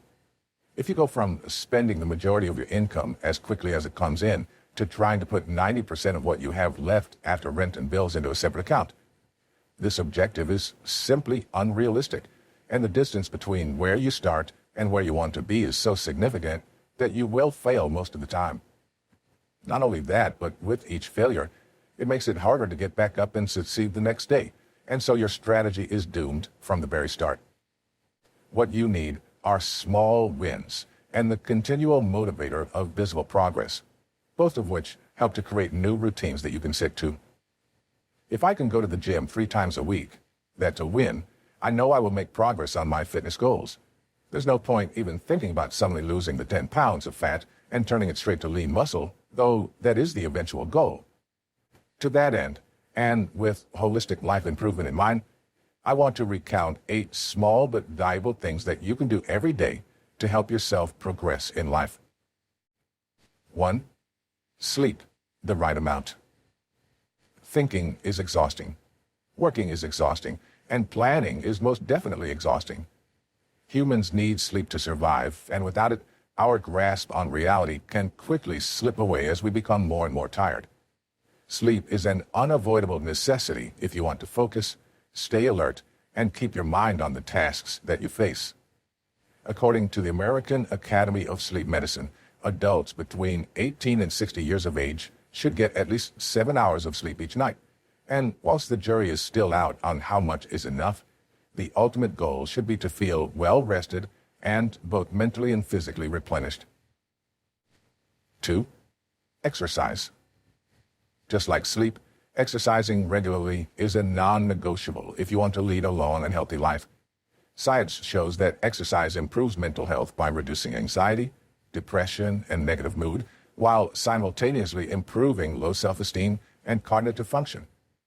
The value of exercise lies not just in maintaining your physical health, but also improving your mental state, leaving you with greater levels of alertness and declining stress levels. In all, getting and staying fit supports your other goals by keeping you in touch with your body. And of course, you want to be physically able to enjoy the spoils of your efforts as you grow to be wealthy and successful. 3. Eat well. The correlation between what you eat and how you feel is more direct than you might expect. Whole grains, fruits, vegetables, nuts, and seeds support healthy brain function, whilst lean meats and fish will keep you energetic. All of these factor into how happy you are, along with your general alertness levels, which are critical for chasing down your goals. Just like sleeping and exercising, eating well should be a hard and fast rule that you stick to as much as possible. 4. Learn something new. Given the discussion we've had about perpetual learning, it goes without saying that you should take time to learn each day. This doesn't necessarily mean that you have to set out to find a factoid that gets stored away in your memory bank, but just by making the conscious decision to watch something informative or thought-provoking rather than a humdrum comedy serial could set you up with an advantage whilst still allowing you to enjoy leisure time. 5. Spend time alone with your thoughts. In the internet age, people are scared to spend time doing nothing. If they aren't working, they're socializing. And if they aren't socializing, they're absorbing the latest show on Netflix. If you're serious about improving your life, you need to understand yourself, and that means taking the time to cultivate positive thoughts. Try spending the first and last 5 minutes of each day just laying still and breathing slowly. Let the thoughts that come flow through your head and acknowledge them. You'll be surprised by quite how quickly you become more present and less reactive throughout the rest of your day. 6. Challenge yourself. As a natural extension of learning something new, frequently challenging yourself keeps your brain sharp and strengthens your mind. You don't have to physically challenge yourself either, as it could be the case that your learning leads you to challenge your own beliefs. In such instances, the chances are that you'll either change your mind about something or pursue your existing belief with greater understanding and conviction. It's often said that the comfort zone is where dreams go to die, and only by continually pushing yourself, even just a little bit, are you keeping your dreams alive and staying on course to succeed. 7. Spend time with loved ones.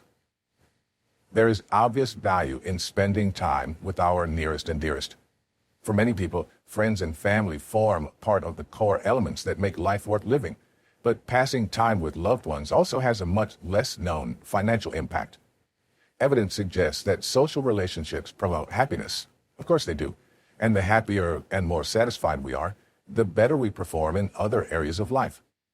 Interestingly, researchers for the same paper have shown that an increase in quality and number of social interactions is worth an estimated $131,232 per year in terms of life satisfaction, while actual changes in income buy comparatively little happiness. Maybe money alone really can't buy happiness. 8. Practice self-affirmation. All too often, we resign ourselves to failure without good reason. I'll never get promoted. I won't ever pay off my mortgage, and I'll never succeed at investing are all beliefs that I've genuinely held in the past. Negative thoughts like these are natural, but they aren't always correct. If you think negatively about yourself and your prospects, you're likely to see a decline in your confidence, mood, and outlook. In turn, as a direct result of our own beliefs, these eventualities become a self-fulfilling prophecy. Tell yourself that you can't do something, and you've already lost. But tell yourself that you can, and you've got a fighting chance. To avoid this, we need to do exactly the opposite and incline ourselves toward positive thinking and success. By making regular positive statements, you can challenge yourself and overcome those negative thoughts that act as a form of self-sabotage.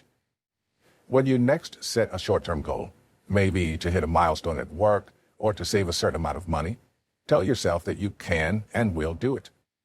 Through positive mental repetition, we can reprogram our thinking patterns and, over time, start to see things differently. With these small changes in place, you'll be well on your way to forging a better, happier, and healthier life for yourself without spending much longer than an hour per day bringing about that change. 8 things to do every week to improve your life. To change your environment, and by extension your outlook, you need to make concerted efforts to not only build positive micro factors that affect your life, but also look to change the macro factors that form the bigger picture. To consistently move forward in life, those small everyday efforts need to come together to form a broader theme of change. And so there are some things that you should also aim to do every week. 1. Review your goals. How often do you take stock of your goals? For many people, it's once a year, and that day happens to coincide with setting New Year's resolutions. The problem with these is that they're set without conviction or belief, and instead viewed as a token element of the holiday season. Of course, people mean well when they set them, but even if you stick to them for a whole year, they might not even be relevant to you just a few months after setting them. It's an indisputable fact that to consistently achieve your goals, you need to think about them. If you don't, you won't be taking action to make them happen, and instead, they'll just be wishes. You'll recall that I mentioned before just how important visible progress is, and that same principle applies to your goals. Take time each week to track where you are, what you've done, and what you need to do. It'll focus your efforts and also ensure that you actually want what you're striving for. 2. Get your thoughts onto paper. Positive affirmations work very well when you're trying to improve your mental state and outlook on life, but the constant repetition of thoughts can leave your brain crowded and muddled. It's not the case that you have to spend swaths of time preparing a thought journal, although you may wish to, but just jotting down your thoughts on a regular basis can help you to understand your own mental state and leave you with a more conscious appreciation of the factors that are affecting the way you feel. Writing also helps with planning, and visualizing the things that you want is an important element of manifesting them into your life. Any pros on the law of attraction will cover this, and even though it seems simple, bringing your thoughts onto paper and into the world is an incredibly effective mindfulness tool. 3. Network. There are lots to be said about the benefits of networking, but perhaps one of the most important is the fact that doing so exposes you to thoughts, cultures, and opinions that are different from your own. The phrase, "It's not what you know, but who you know," is all too accurate in the business world. And the more you put your name out there, the more opportunities that could come your way. Even if you're not interested in forming a professional network, meeting and spending time with other people is a major part of critical thinking. If you're never exposed to other schools of thought, you'll never be pushed to understand your own in that much detail.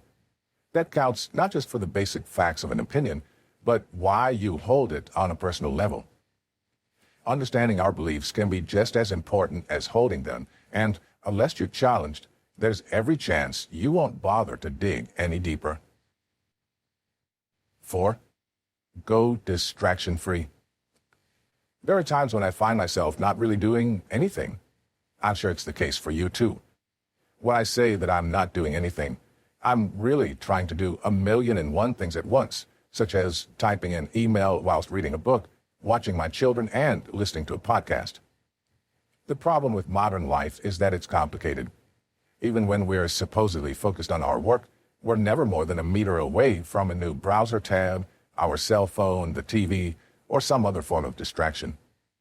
Try taking some time to just do one thing at a time. It might be that you want to make some progress with that book you're reading, so do it somewhere out of earshot of the television, radio, and any other intrusive media, cell phones included. Mindfulness is key. 5. Keep up with the news cycles. Another aspect of modern life that isn't helpful is our constant exposure to global news. It's fantastic that we can all be aware of what's going on politically, socially, and scientifically, but the news is dominated by negative events that bring sorrow with them, because this is what sells. Editors are not accountable for the mental health impact of what they deliver, nor is it in their interest to balance these stories. Of course, we should each be aware of what's happening in the world, but it's easy to spend unproductive hours caught up in the emotionally draining details. Rather, what is more important are the major trends and big picture, which is deliberately confused by the detail and speculation that usually accompanies early reporting. Use news summary services rather than using the mainstream media outlets, and look for more detailed, in-depth articles that are looking at the big picture. 6. Treat yourself. Leisure is important and is often a driving factor in the quest for financial freedom. People feel that they're stuck in the rat race, and that's why they work towards a happier future where they have the time and resources to spend on things they actually enjoy doing. When it comes to success, moving forward is as much about the journey as it is the destination. If we stop living until we reach our goals, we risk never living at all. And the more we sacrifice, the more miserable we become. Treat yourself. Have fun. Take time off. You need it, and we all deserve it. 7. Find a mentor. The importance of good mentors cannot be overstated. But when I say find a mentor weekly, I don't mean that you should try to create a full-on guidance-based relationship every 7 days. Some of the most valuable resources anybody can have are the people around them. There's simply too much knowledge in the world for anybody to know all of it. And even supercomputers don't yet have enough memory storage space to download an entire history of human comprehension, information, and understanding. If you can't know everything, and you really can't, take time each week to learn from somebody else. Maybe your significant other can show you how to make a delicious meal, or your friend can introduce you to a problem or issue that's common in their neighborhood but not in yours. This extends the notion of always learning, and being receptive to the knowledge carried by others will never be a bad thing. 8. Be a mentor. Paying it back is a well-established principle, but passing on information and wisdom to others is how people can grow. Guiding or tutoring other people not only passes on what you know to others, but also creates another opportunity for your knowledge, understanding, and views to be challenged. Seek out any opportunity to help and mentor somebody who is hungry to learn, and you may find that their passion inspires you to achieve more yourself. Assuming the responsibility of a mentor also helps to keep you sharp and prevents your growth from decelerating, as you'll need to stay up to date to be an effective teacher. When all is said and done, personal development is the key to success. You can follow any tips and tricks about financial stability or earning potential, but without paying attention to the fundamental elements of self-improvement, you're missing out on some big wins. There is no way to hack yourself to success, and in 99.9% of cases, it will take considerable effort to reach your goals. Whilst that might sound frustrating, it all makes sense as part of a bigger picture. If your goals didn't take time, effort, and hard work to reach, they wouldn't be goals, but achievements. When you reach them, you'll gain satisfaction in spades, and that's surely worth the wait and the grind. Just like a knife, putting yourself to work to meet and exceed your aspirations can wear you down. Keep learning, develop good habits, and you'll stay sharp enough to cut through to your destination. One step at a time will get you to your destination. Improve your life incrementally. In 1960, the thought of man traveling into outer space was little more than a science fiction storyline. The thought of a man setting foot on the moon was a technological impossibility. And yet within a decade, the first man took that step and made a giant leap for mankind. Setting a challenge is the step that takes dreams and converts them into reality. And all it takes for you to improve your life is to set your mind to that challenge. The poorest of people can and do become exceptionally wealthy, and the business of changing your life begins with small steps. To that end, you can begin the process by doing the following. Step 16. Map out your goals. By this, I don't simply mean to list what it is you want to achieve, but how you can achieve it. Of course, there is not a linear route to each and every achievement, but by deciding on what you want and taking the first steps, you'll begin to convert your dreams into reality. Consciously review and revise the course you've charted and your progress along with it. You can use the goal planner that's part of my free financial toolkit, which you can download. Follow the link at the start or end of this book. Step 17. Start to do things that will improve your life and weave them into your everyday schedule. As you will now know, small changes over time build into much more significant returns, and starting small can help your work to snowball into success. Take just one of the daily life-improving activities listed above, along with one of the weekly steps. Start doing them until you feel comfortable. Then add another of each. Keep going and continue to improve your life. Step 18.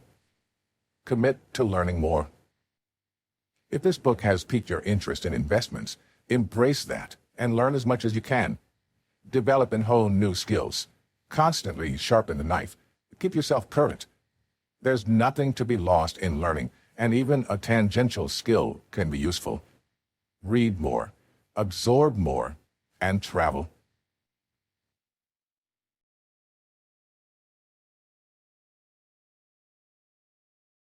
Chapter 7. Be rich. Don't look rich. Money won't make you happy. I appreciate that this is a strange sentiment for a book about money and wealth, but it's true. For most people, money in and of itself is not a source of joy, but for many, the comfort and security it brings are invaluable.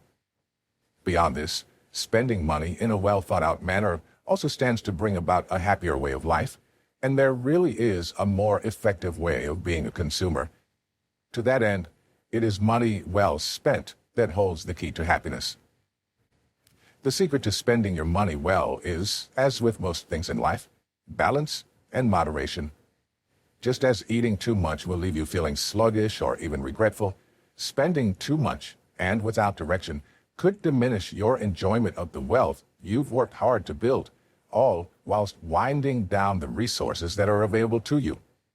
All too often, people find themselves trapped in a destructive financial cycle. They live beyond their means, spending more than they have to keep up with other people. Alternatively, even if they can afford to upgrade slightly, they become the victims of what is commonly known as the lifestyle creep. This might occur if your standard of living improves in line or slightly ahead of your income. Things that used to be luxuries become necessities, and it means that whilst you might be earning more, your new way of living is soaking up all of that excess, leaving you in an equivalent financial position to the one you were in before your income increased. These are problems that you'll want to avoid at all costs, and whilst I can't tell you how to adjust your individual lifestyle for wealth, I can give some insight into how successful people spend their money sparingly and effectively. As is so often the case, when it comes to spending money, quality is more important than quantity. Why health and wealth go hand in hand. Maybe you can't buy happiness. That's a philosophical debate that extends far beyond the pages of a book or the reasoning of any one scholar or guru.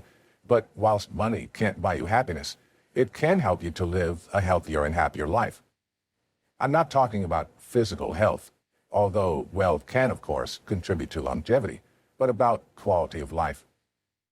There are plenty of books, blogs, and other materials out there that will seek to tell you how best to spend your money. Each of them will usually claim to have insight into the latest and greatest gadgets, the most luxurious options on the market, and the period's must-have items. Steer well clear of these. As you can imagine, there are plenty of people out there with an agenda beyond helping you to make wise spending decisions, and more often than not, the products they tout will generate profits that feed back into their pockets. Must-have products are frequently engineered by advertising companies to generate leads and profits for the corporate firms that pay them. And very often, these items will be fads that people only buy to keep up with their friends. Whether they bring genuine happiness is a matter for you, but what I can say is that some investments are worth making and are more likely to bring joy and contentment into your life. According to the authors of Happy Money, there are in fact 3 ways in which wealth can make you happier, even if nobody has found a way to commoditize feelings yet. The first is perhaps the most obvious, but it's also possibly the most valuable thing of all: time. By becoming wealthy, you stand a chance of reaching a state of financial freedom. What I mean by this is having sufficient money in savings, investments, and capital to afford the life that you want for yourself and your family. When you achieve financial freedom, your money is working for you rather than the other way around, and that means you can live your life free from the ongoing concerns of spiraling debt, financial monetary emergencies, and other problems that prevent you from living a healthy and happy life. Financial freedom looks different depending on who you are. For some, it might be having a passive income that is enough to live on, meaning that you don't have to work anymore. For others, it's owning a home and settling into a life of quiet bliss, or becoming self-employed and only having to answer to yourself. To see the value of financial freedom, you need only to set some short and long-term objectives for your own life. You're almost guaranteed to need financial resources to achieve them, but even if they don't cost money themselves, you'll need time to enjoy them and to pursue your passions. In this way, reaching a state of financial independence really can bring about a better way of living and buy you the time to enjoy life away from the rat race. Another commonly cited advantage of becoming wealthy is that doing so gives you the freedom to travel. Globe-trotting is often billed as a luxury, but it really does have the potential to enhance your quality of life by expanding your horizons, building your character, and growing your network. Simply put, traveling makes people happy because it allows them to grow. When you experience different cultures and see new sights, your perceptions are challenged and your perspective changes. Your past experiences define your present reality, and there are few better ways to shape your life than by seeing what the wider world has to offer. As Americans, we're fed a constant narrative that cements various opinions about the rest of the world. We're told that China is communist, that the British drink tea and eat crumpets, and that Australia is a desert full of kangaroos. Some of these stereotypes are at least partially true, but until we've seen these places with our own eyes, we can only rely on what we're told about countries and the people who occupy them. The world is an incredibly diverse place, and exploring it can be of huge benefit to the way we go about our own lives. Traveling is expensive, but accumulating and sustaining wealth will give you the resources needed to get around, whether to a state on the opposite seaboard or to a completely different continent. Not every experience will be enjoyable in the traditional sense, but I can promise you that travel is one of the most rewarding things anybody can do. Using your wealth well can extend beyond spending to improve your own way of life, too.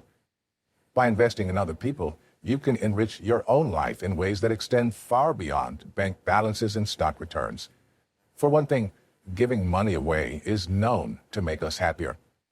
This sounds utterly counterintuitive, but when you go beyond the superficial, it's easy to see that helping others out makes you feel like a good person and serves to strengthen your bonds with those around you. It might be that you can invest in a friend's business, leverage your connections to make the introduction that will start somebody's career, or take the time to advise someone on how to navigate a difficult situation. If you've heard the aphorism, "A rising tide lifts all boats," you may have an understanding of what all of this is about, as positive acts attract better results.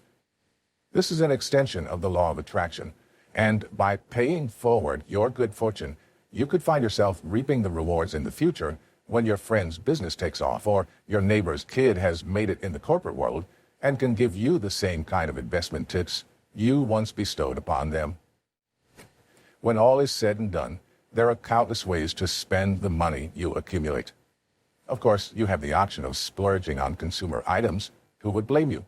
But It is far more rewarding to spend your money on meaningful experiences and opportunities that will help you to grow as a person. Wealth buys you the time to experiment, to live, and to learn. Failing to take advantage of this chance would be a waste. What does a millionaire look like? Go to any leafy American neighborhood, and you'll see some of the residents walking around. Plain slacks, a blue button-down shirt, maybe even overalls and a pair of boots. They can't be millionaires, right? If you were asked to single out where America's richest people live, you might say that the Hamptons is a good place to start, or even the Bahamas, where some of the super wealthy have upped stakes and moved to. Do millionaires live in luxurious, gated communities? The answer invariably is yes. But millionaires also live next door. They're the people you see at the grocery store, and you might even catch them in discount shops like Costco or Dollar Tree. The thing is, being a millionaire is as much about lifestyle decisions as it is about earning potential and making investments. A straw poll of millionaires would almost certainly identify the same common features time and time again. These are people who live below their means, allocate considerable time and energy to generating wealth, and who place more importance on achieving financial freedom than on displaying signs of high social status. They're well-educated people who invest by the boatload and who like to get a good deal as much as the next person. What many people struggle to understand, too, is that millionaires often live life on a budget, don't blow money on too many luxuries, and continue to follow the core tenets of wealth building long after they've made it. One of the main reasons for this commonality between successful people is that they know money is hard to make and easy to lose. To become rich, you need to wield both a sword, investments and economic activity designed to earn money, and a shield, lifestyle choices adhered to in order to guard wealth. I often find it easier to explain this with reference to an amateur bodybuilder. For months or years, they'll work hard at lifting weights, running, and other forms of exercise. At the same time, they'll be protecting their gains by carefully adjusting their diet, eating clean, and making sure that their body is well fueled. Through these efforts, it's hoped that they will one day reach their ideal physique. But that doesn't mean that the hard work can end. If they were to stop training and eating well, they would very likely lose the progress they made and slowly begin to regress back to their previous state. To a greater extent, the same is true with wealth. When you reach your goals, you cannot stop, as doing so will undo all your hard work. Even millionaires live within the confines of a budget, and failing to do so could put their millionaire status at risk. For this reason, it's important to largely ignore the conventional trappings of social status. Designer clothes, expensive cars, and gentrified neighborhoods are all well and good. But unless you have a good reason for buying into any of these things beyond the status they confer, you might be wasting your money. Buying an apartment in Manhattan might make you feel like a member of the wealthy elite, but unless that's actually what you want, you'll be heading back into the territory of spending money you don't have to impress people you don't like or even actually know. Generally speaking, all of these traits can be distilled down into what some like to call smart thinking. Most millionaires haven't accumulated the wealth they hold by accident, and the way they spend their money is usually just as smart as how they earn it. Next time you're looking to buy something, be that an appliance, a vehicle, a computer, or another item with a comparatively high value, think about how its value will depreciate. Instead of trading in your car for another after a 3-year finance deal, which will keep you trapped in a repeating cycle, make the balloon payment and keep it. Run it for 10 years, or hand it back and buy secondhand. The longevity of modern cars is much better than it used to be. Why? Although the payments may seem reasonable when you finance a car, you're still paying for the average 40% of its lost value during your first 3 years of ownership. It's just hidden. To hell with what you think the neighbors will say that you have an older car. Think about what the money you save will be worth after 25 or 30 years of investment. For example, if you save $200 a month on your car payments and invest it each month in an S&P 500 tracker, by trading down in 30 years, this could be worth $542,000 based on a historic 10% per annum return. At the heart of all this, millionaires and even billionaires are people like you and me. To some degree, the statement that wealth changes people is false, because the wealthy mindset is different from the start. You only need to look at the understated garb of Bill Gates or Mark Zuckerberg to know that being rich doesn't mean that you have to subscribe to the traditional models of status and wealth. David Sheraton, a Stanford professor who invested in Google early and made over $3 billion, drives himself to work each day in a Honda Odyssey, whilst Warren Buffett still lives in the Omaha home he bought for $31,500 more than 50 years ago. You don't need to impress other people, and doing so won't usually support your success in any material way. All you need to do is set goals, follow your dreams, and stick to the methodology you put in place to achieve them. You don't need to look rich. You need to be rich. Be disciplined. So far, it's evident that self-made wealthy people are generally intelligent, hardworking, and willing to live outside the expectations and beyond the standards of mass consumerism. A remaining yet startlingly common trait amongst the ranks of the successful, however, is discipline.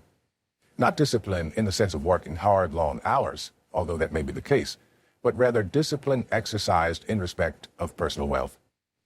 Successful people set their goals, adopt an approach, and stick to it until the job is done and beyond. Everybody thinks they have staying power, but in our 24/7 society, this can be more difficult than it sounds. We can buy anything we want at any hour of the day, usually even from an array of sellers at a range of price points. We're spoiled by the untold excesses of the system, and it pushes us deeper into the consumer mindset.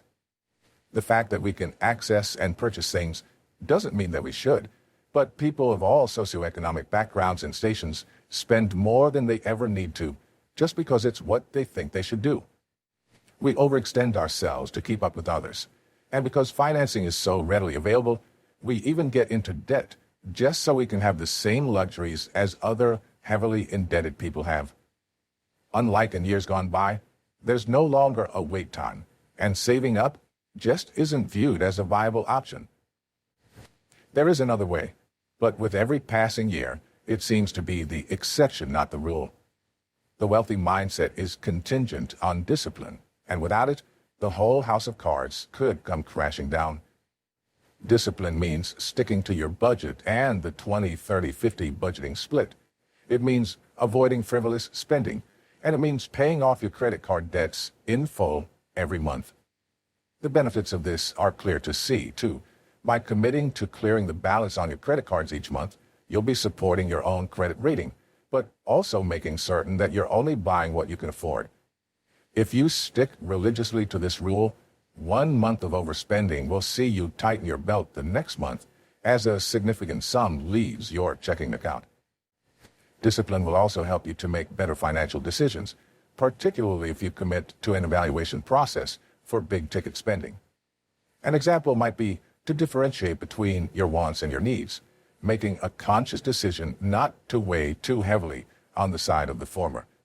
You need to live somewhere, for example, but you only want to live in a 3-bedroom property in Manhattan. Applying discipline to your purchases could see you cutting down on unnecessary spending, but also making better decisions about where your money goes. It's therefore the case that discipline is essential if you are to avoid being peer-pressured into spending. We've all had those friends who spend wildly and expect you to do the same. It almost seems like they don't have a good time unless they're blowing money left, right, and center. But there has to come a moment when you consider if this is really what you want. If you're like me, you won't be disciplined enough to say no every time they suggest an expensive outing that you aren't really all that interested in. We all want to keep up with the Joneses, but doing so can harm our progress and our bank balance. In such cases, discipline is not only the assertive action of saying no, but also going out and creating friendships that are not predicated on spending and consumerism. As you'll appreciate, discipline is the key to achieving whatever you set your mind to, including achieving the broader goals of wealth and success. It involves doing what you know you must do, even when you don't feel like doing it or are tempted to stray from the path. Discipline and consistency make up the foundation of wealth, and if you can keep striving towards your goals, success is as good as yours. Be frugal. Many people consider thriftiness to be a trait associated with the poor. In actual fact, frugality is an appendage of discipline, and far from being a means to an end, it's an extremely useful tool that can help you to live your life in a way that will support your goals. The reason that frugality is so often looked upon with disdain is that people believe it to be an extreme way of living that deprives you of the things that you love. The art of being frugal, quite apart from some miserable existence, is nothing more than an efficient approach to spending. For example, how much are you spending each month on 1,000 cable channels you never watch? It allows you to live the life you want, not the life that other people want for you. A good example of this is how you spend your leisure time. How many times have you found yourself reluctantly agreeing to go out with friends or family to a place that you don't really want to go? Frugal people don't have that problem because they spend their time and money where they want to, and not with the express aim of pleasing others. There's real power in saying no, and when you realize that you aren't obligated to spend money on account of other people wanting or pressuring you to do so, you'll be free to live life the way you want to. Aside from this, adopting a more frugal approach to spending will allow you to live comfortably in the same way as those who have already achieved financial independence. Spending in a selective way limits the extent to which day-to-day life will deplete your resources, leaving you better equipped to deal with financial emergencies as and when they arise. If you're careful not to overspend, you'll have the financial stockpiles needed to seize opportunities as they arise, or to cope with freak events that limit your earning potential. A global pandemic, for instance. Careful money management alleviates day-to-day financial stresses so you can save your time and effort for more important things. Frugality is woven into the very fabric of the wealthy mindset. It's the skill that helps you to handle your money better, and whilst it can help you to cover the bills when you don't have much, it can also help you to optimize your approach to saving and investing when you do. Some people feel that the need to be frugal ends when you have some financial resources behind you, but that couldn't be further from the truth. If I'd stopped being careful with my money once I'd paid off my student loan debt, I wouldn't have ever made it to being mortgage-free by middle age. If I were to stop now, I wouldn't be able to count on an affluent and comfortable retirement in the future. Frugality is not just a strategy for the ultra-successful or financial masochists. It's a technique for spending less overall. If you put the money you save to good use, it'll compound into far more than any purchase would be worth, and you won't have to do 1 second of extra work for the extra cash you make.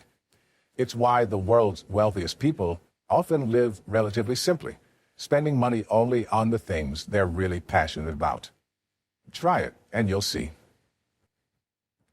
Avoid dumbass mistakes. Even smart people make dumb financial mistakes. I certainly have. And no matter how well informed you become, you probably will.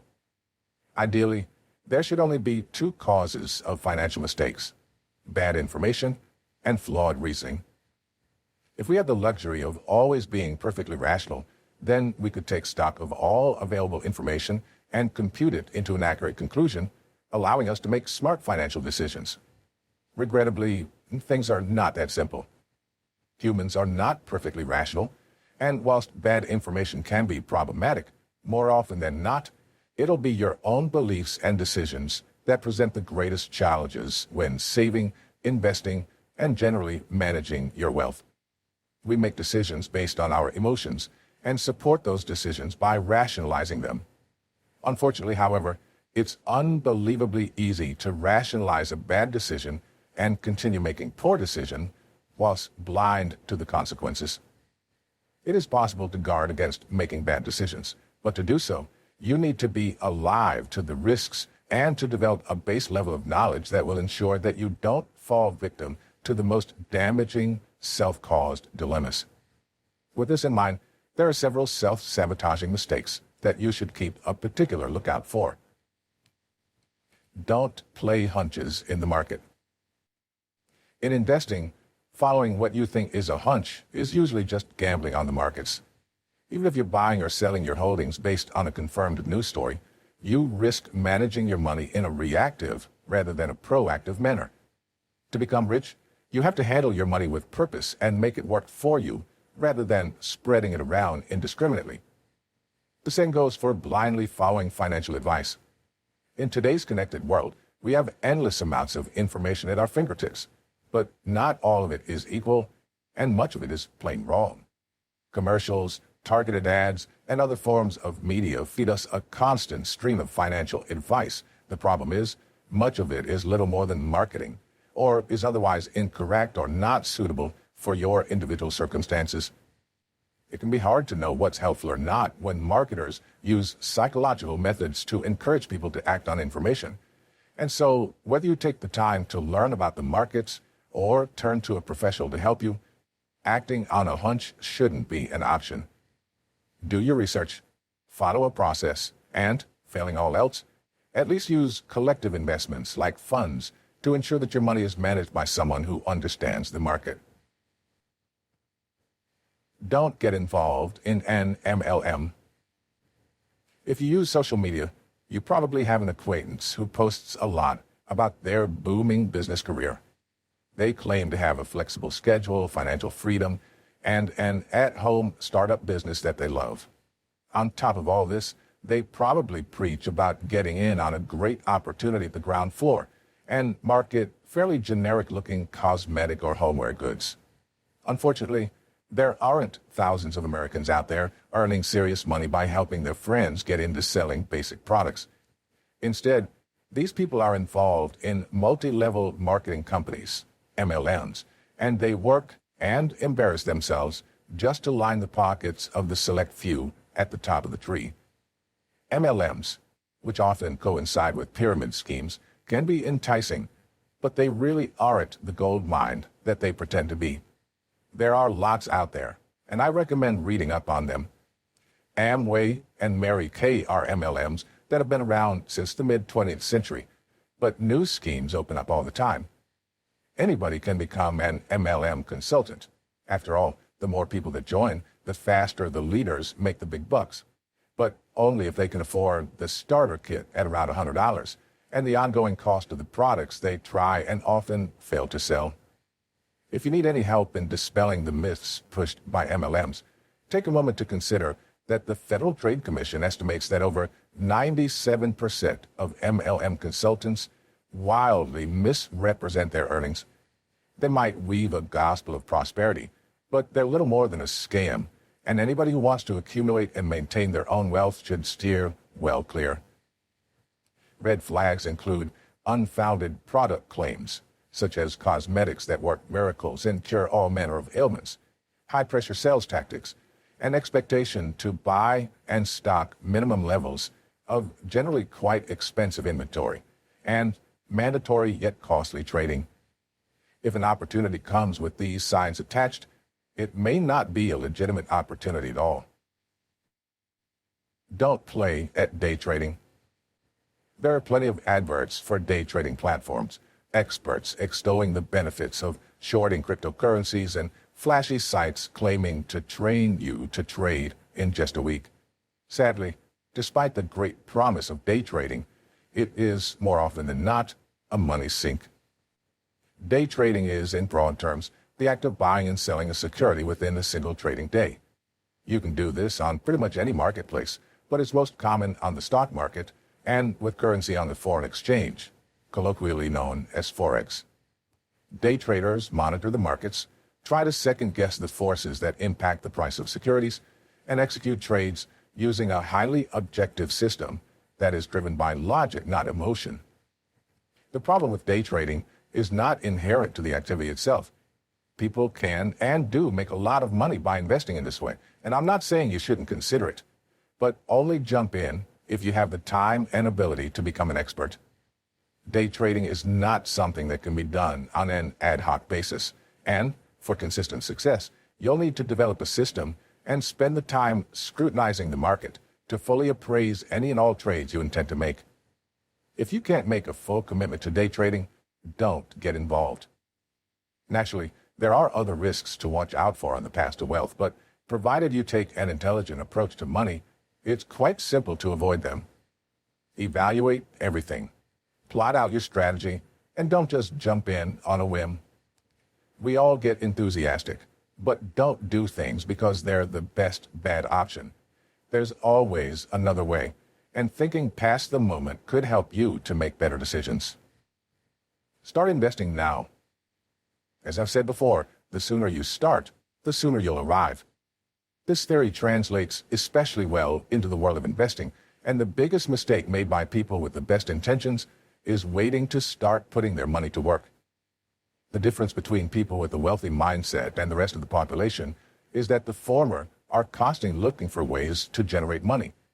They start investing their money as soon as they can afford to, and if they can't afford to, they set out to improve their financial situation until they can. The intelligent approach to wealth generation doesn't leave time to wait for a raise, an inheritance windfall, or a lottery win.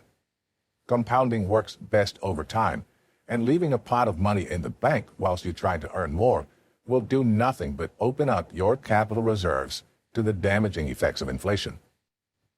If you want to build real wealth, you need to learn how to invest effectively. It can be scary, and there will probably be times where you worry about whether putting your money into a generative yet risky asset was the right thing to do. But when returns and compounding have done their work, the years ahead will be all the better as a result of the investments you made in the years before.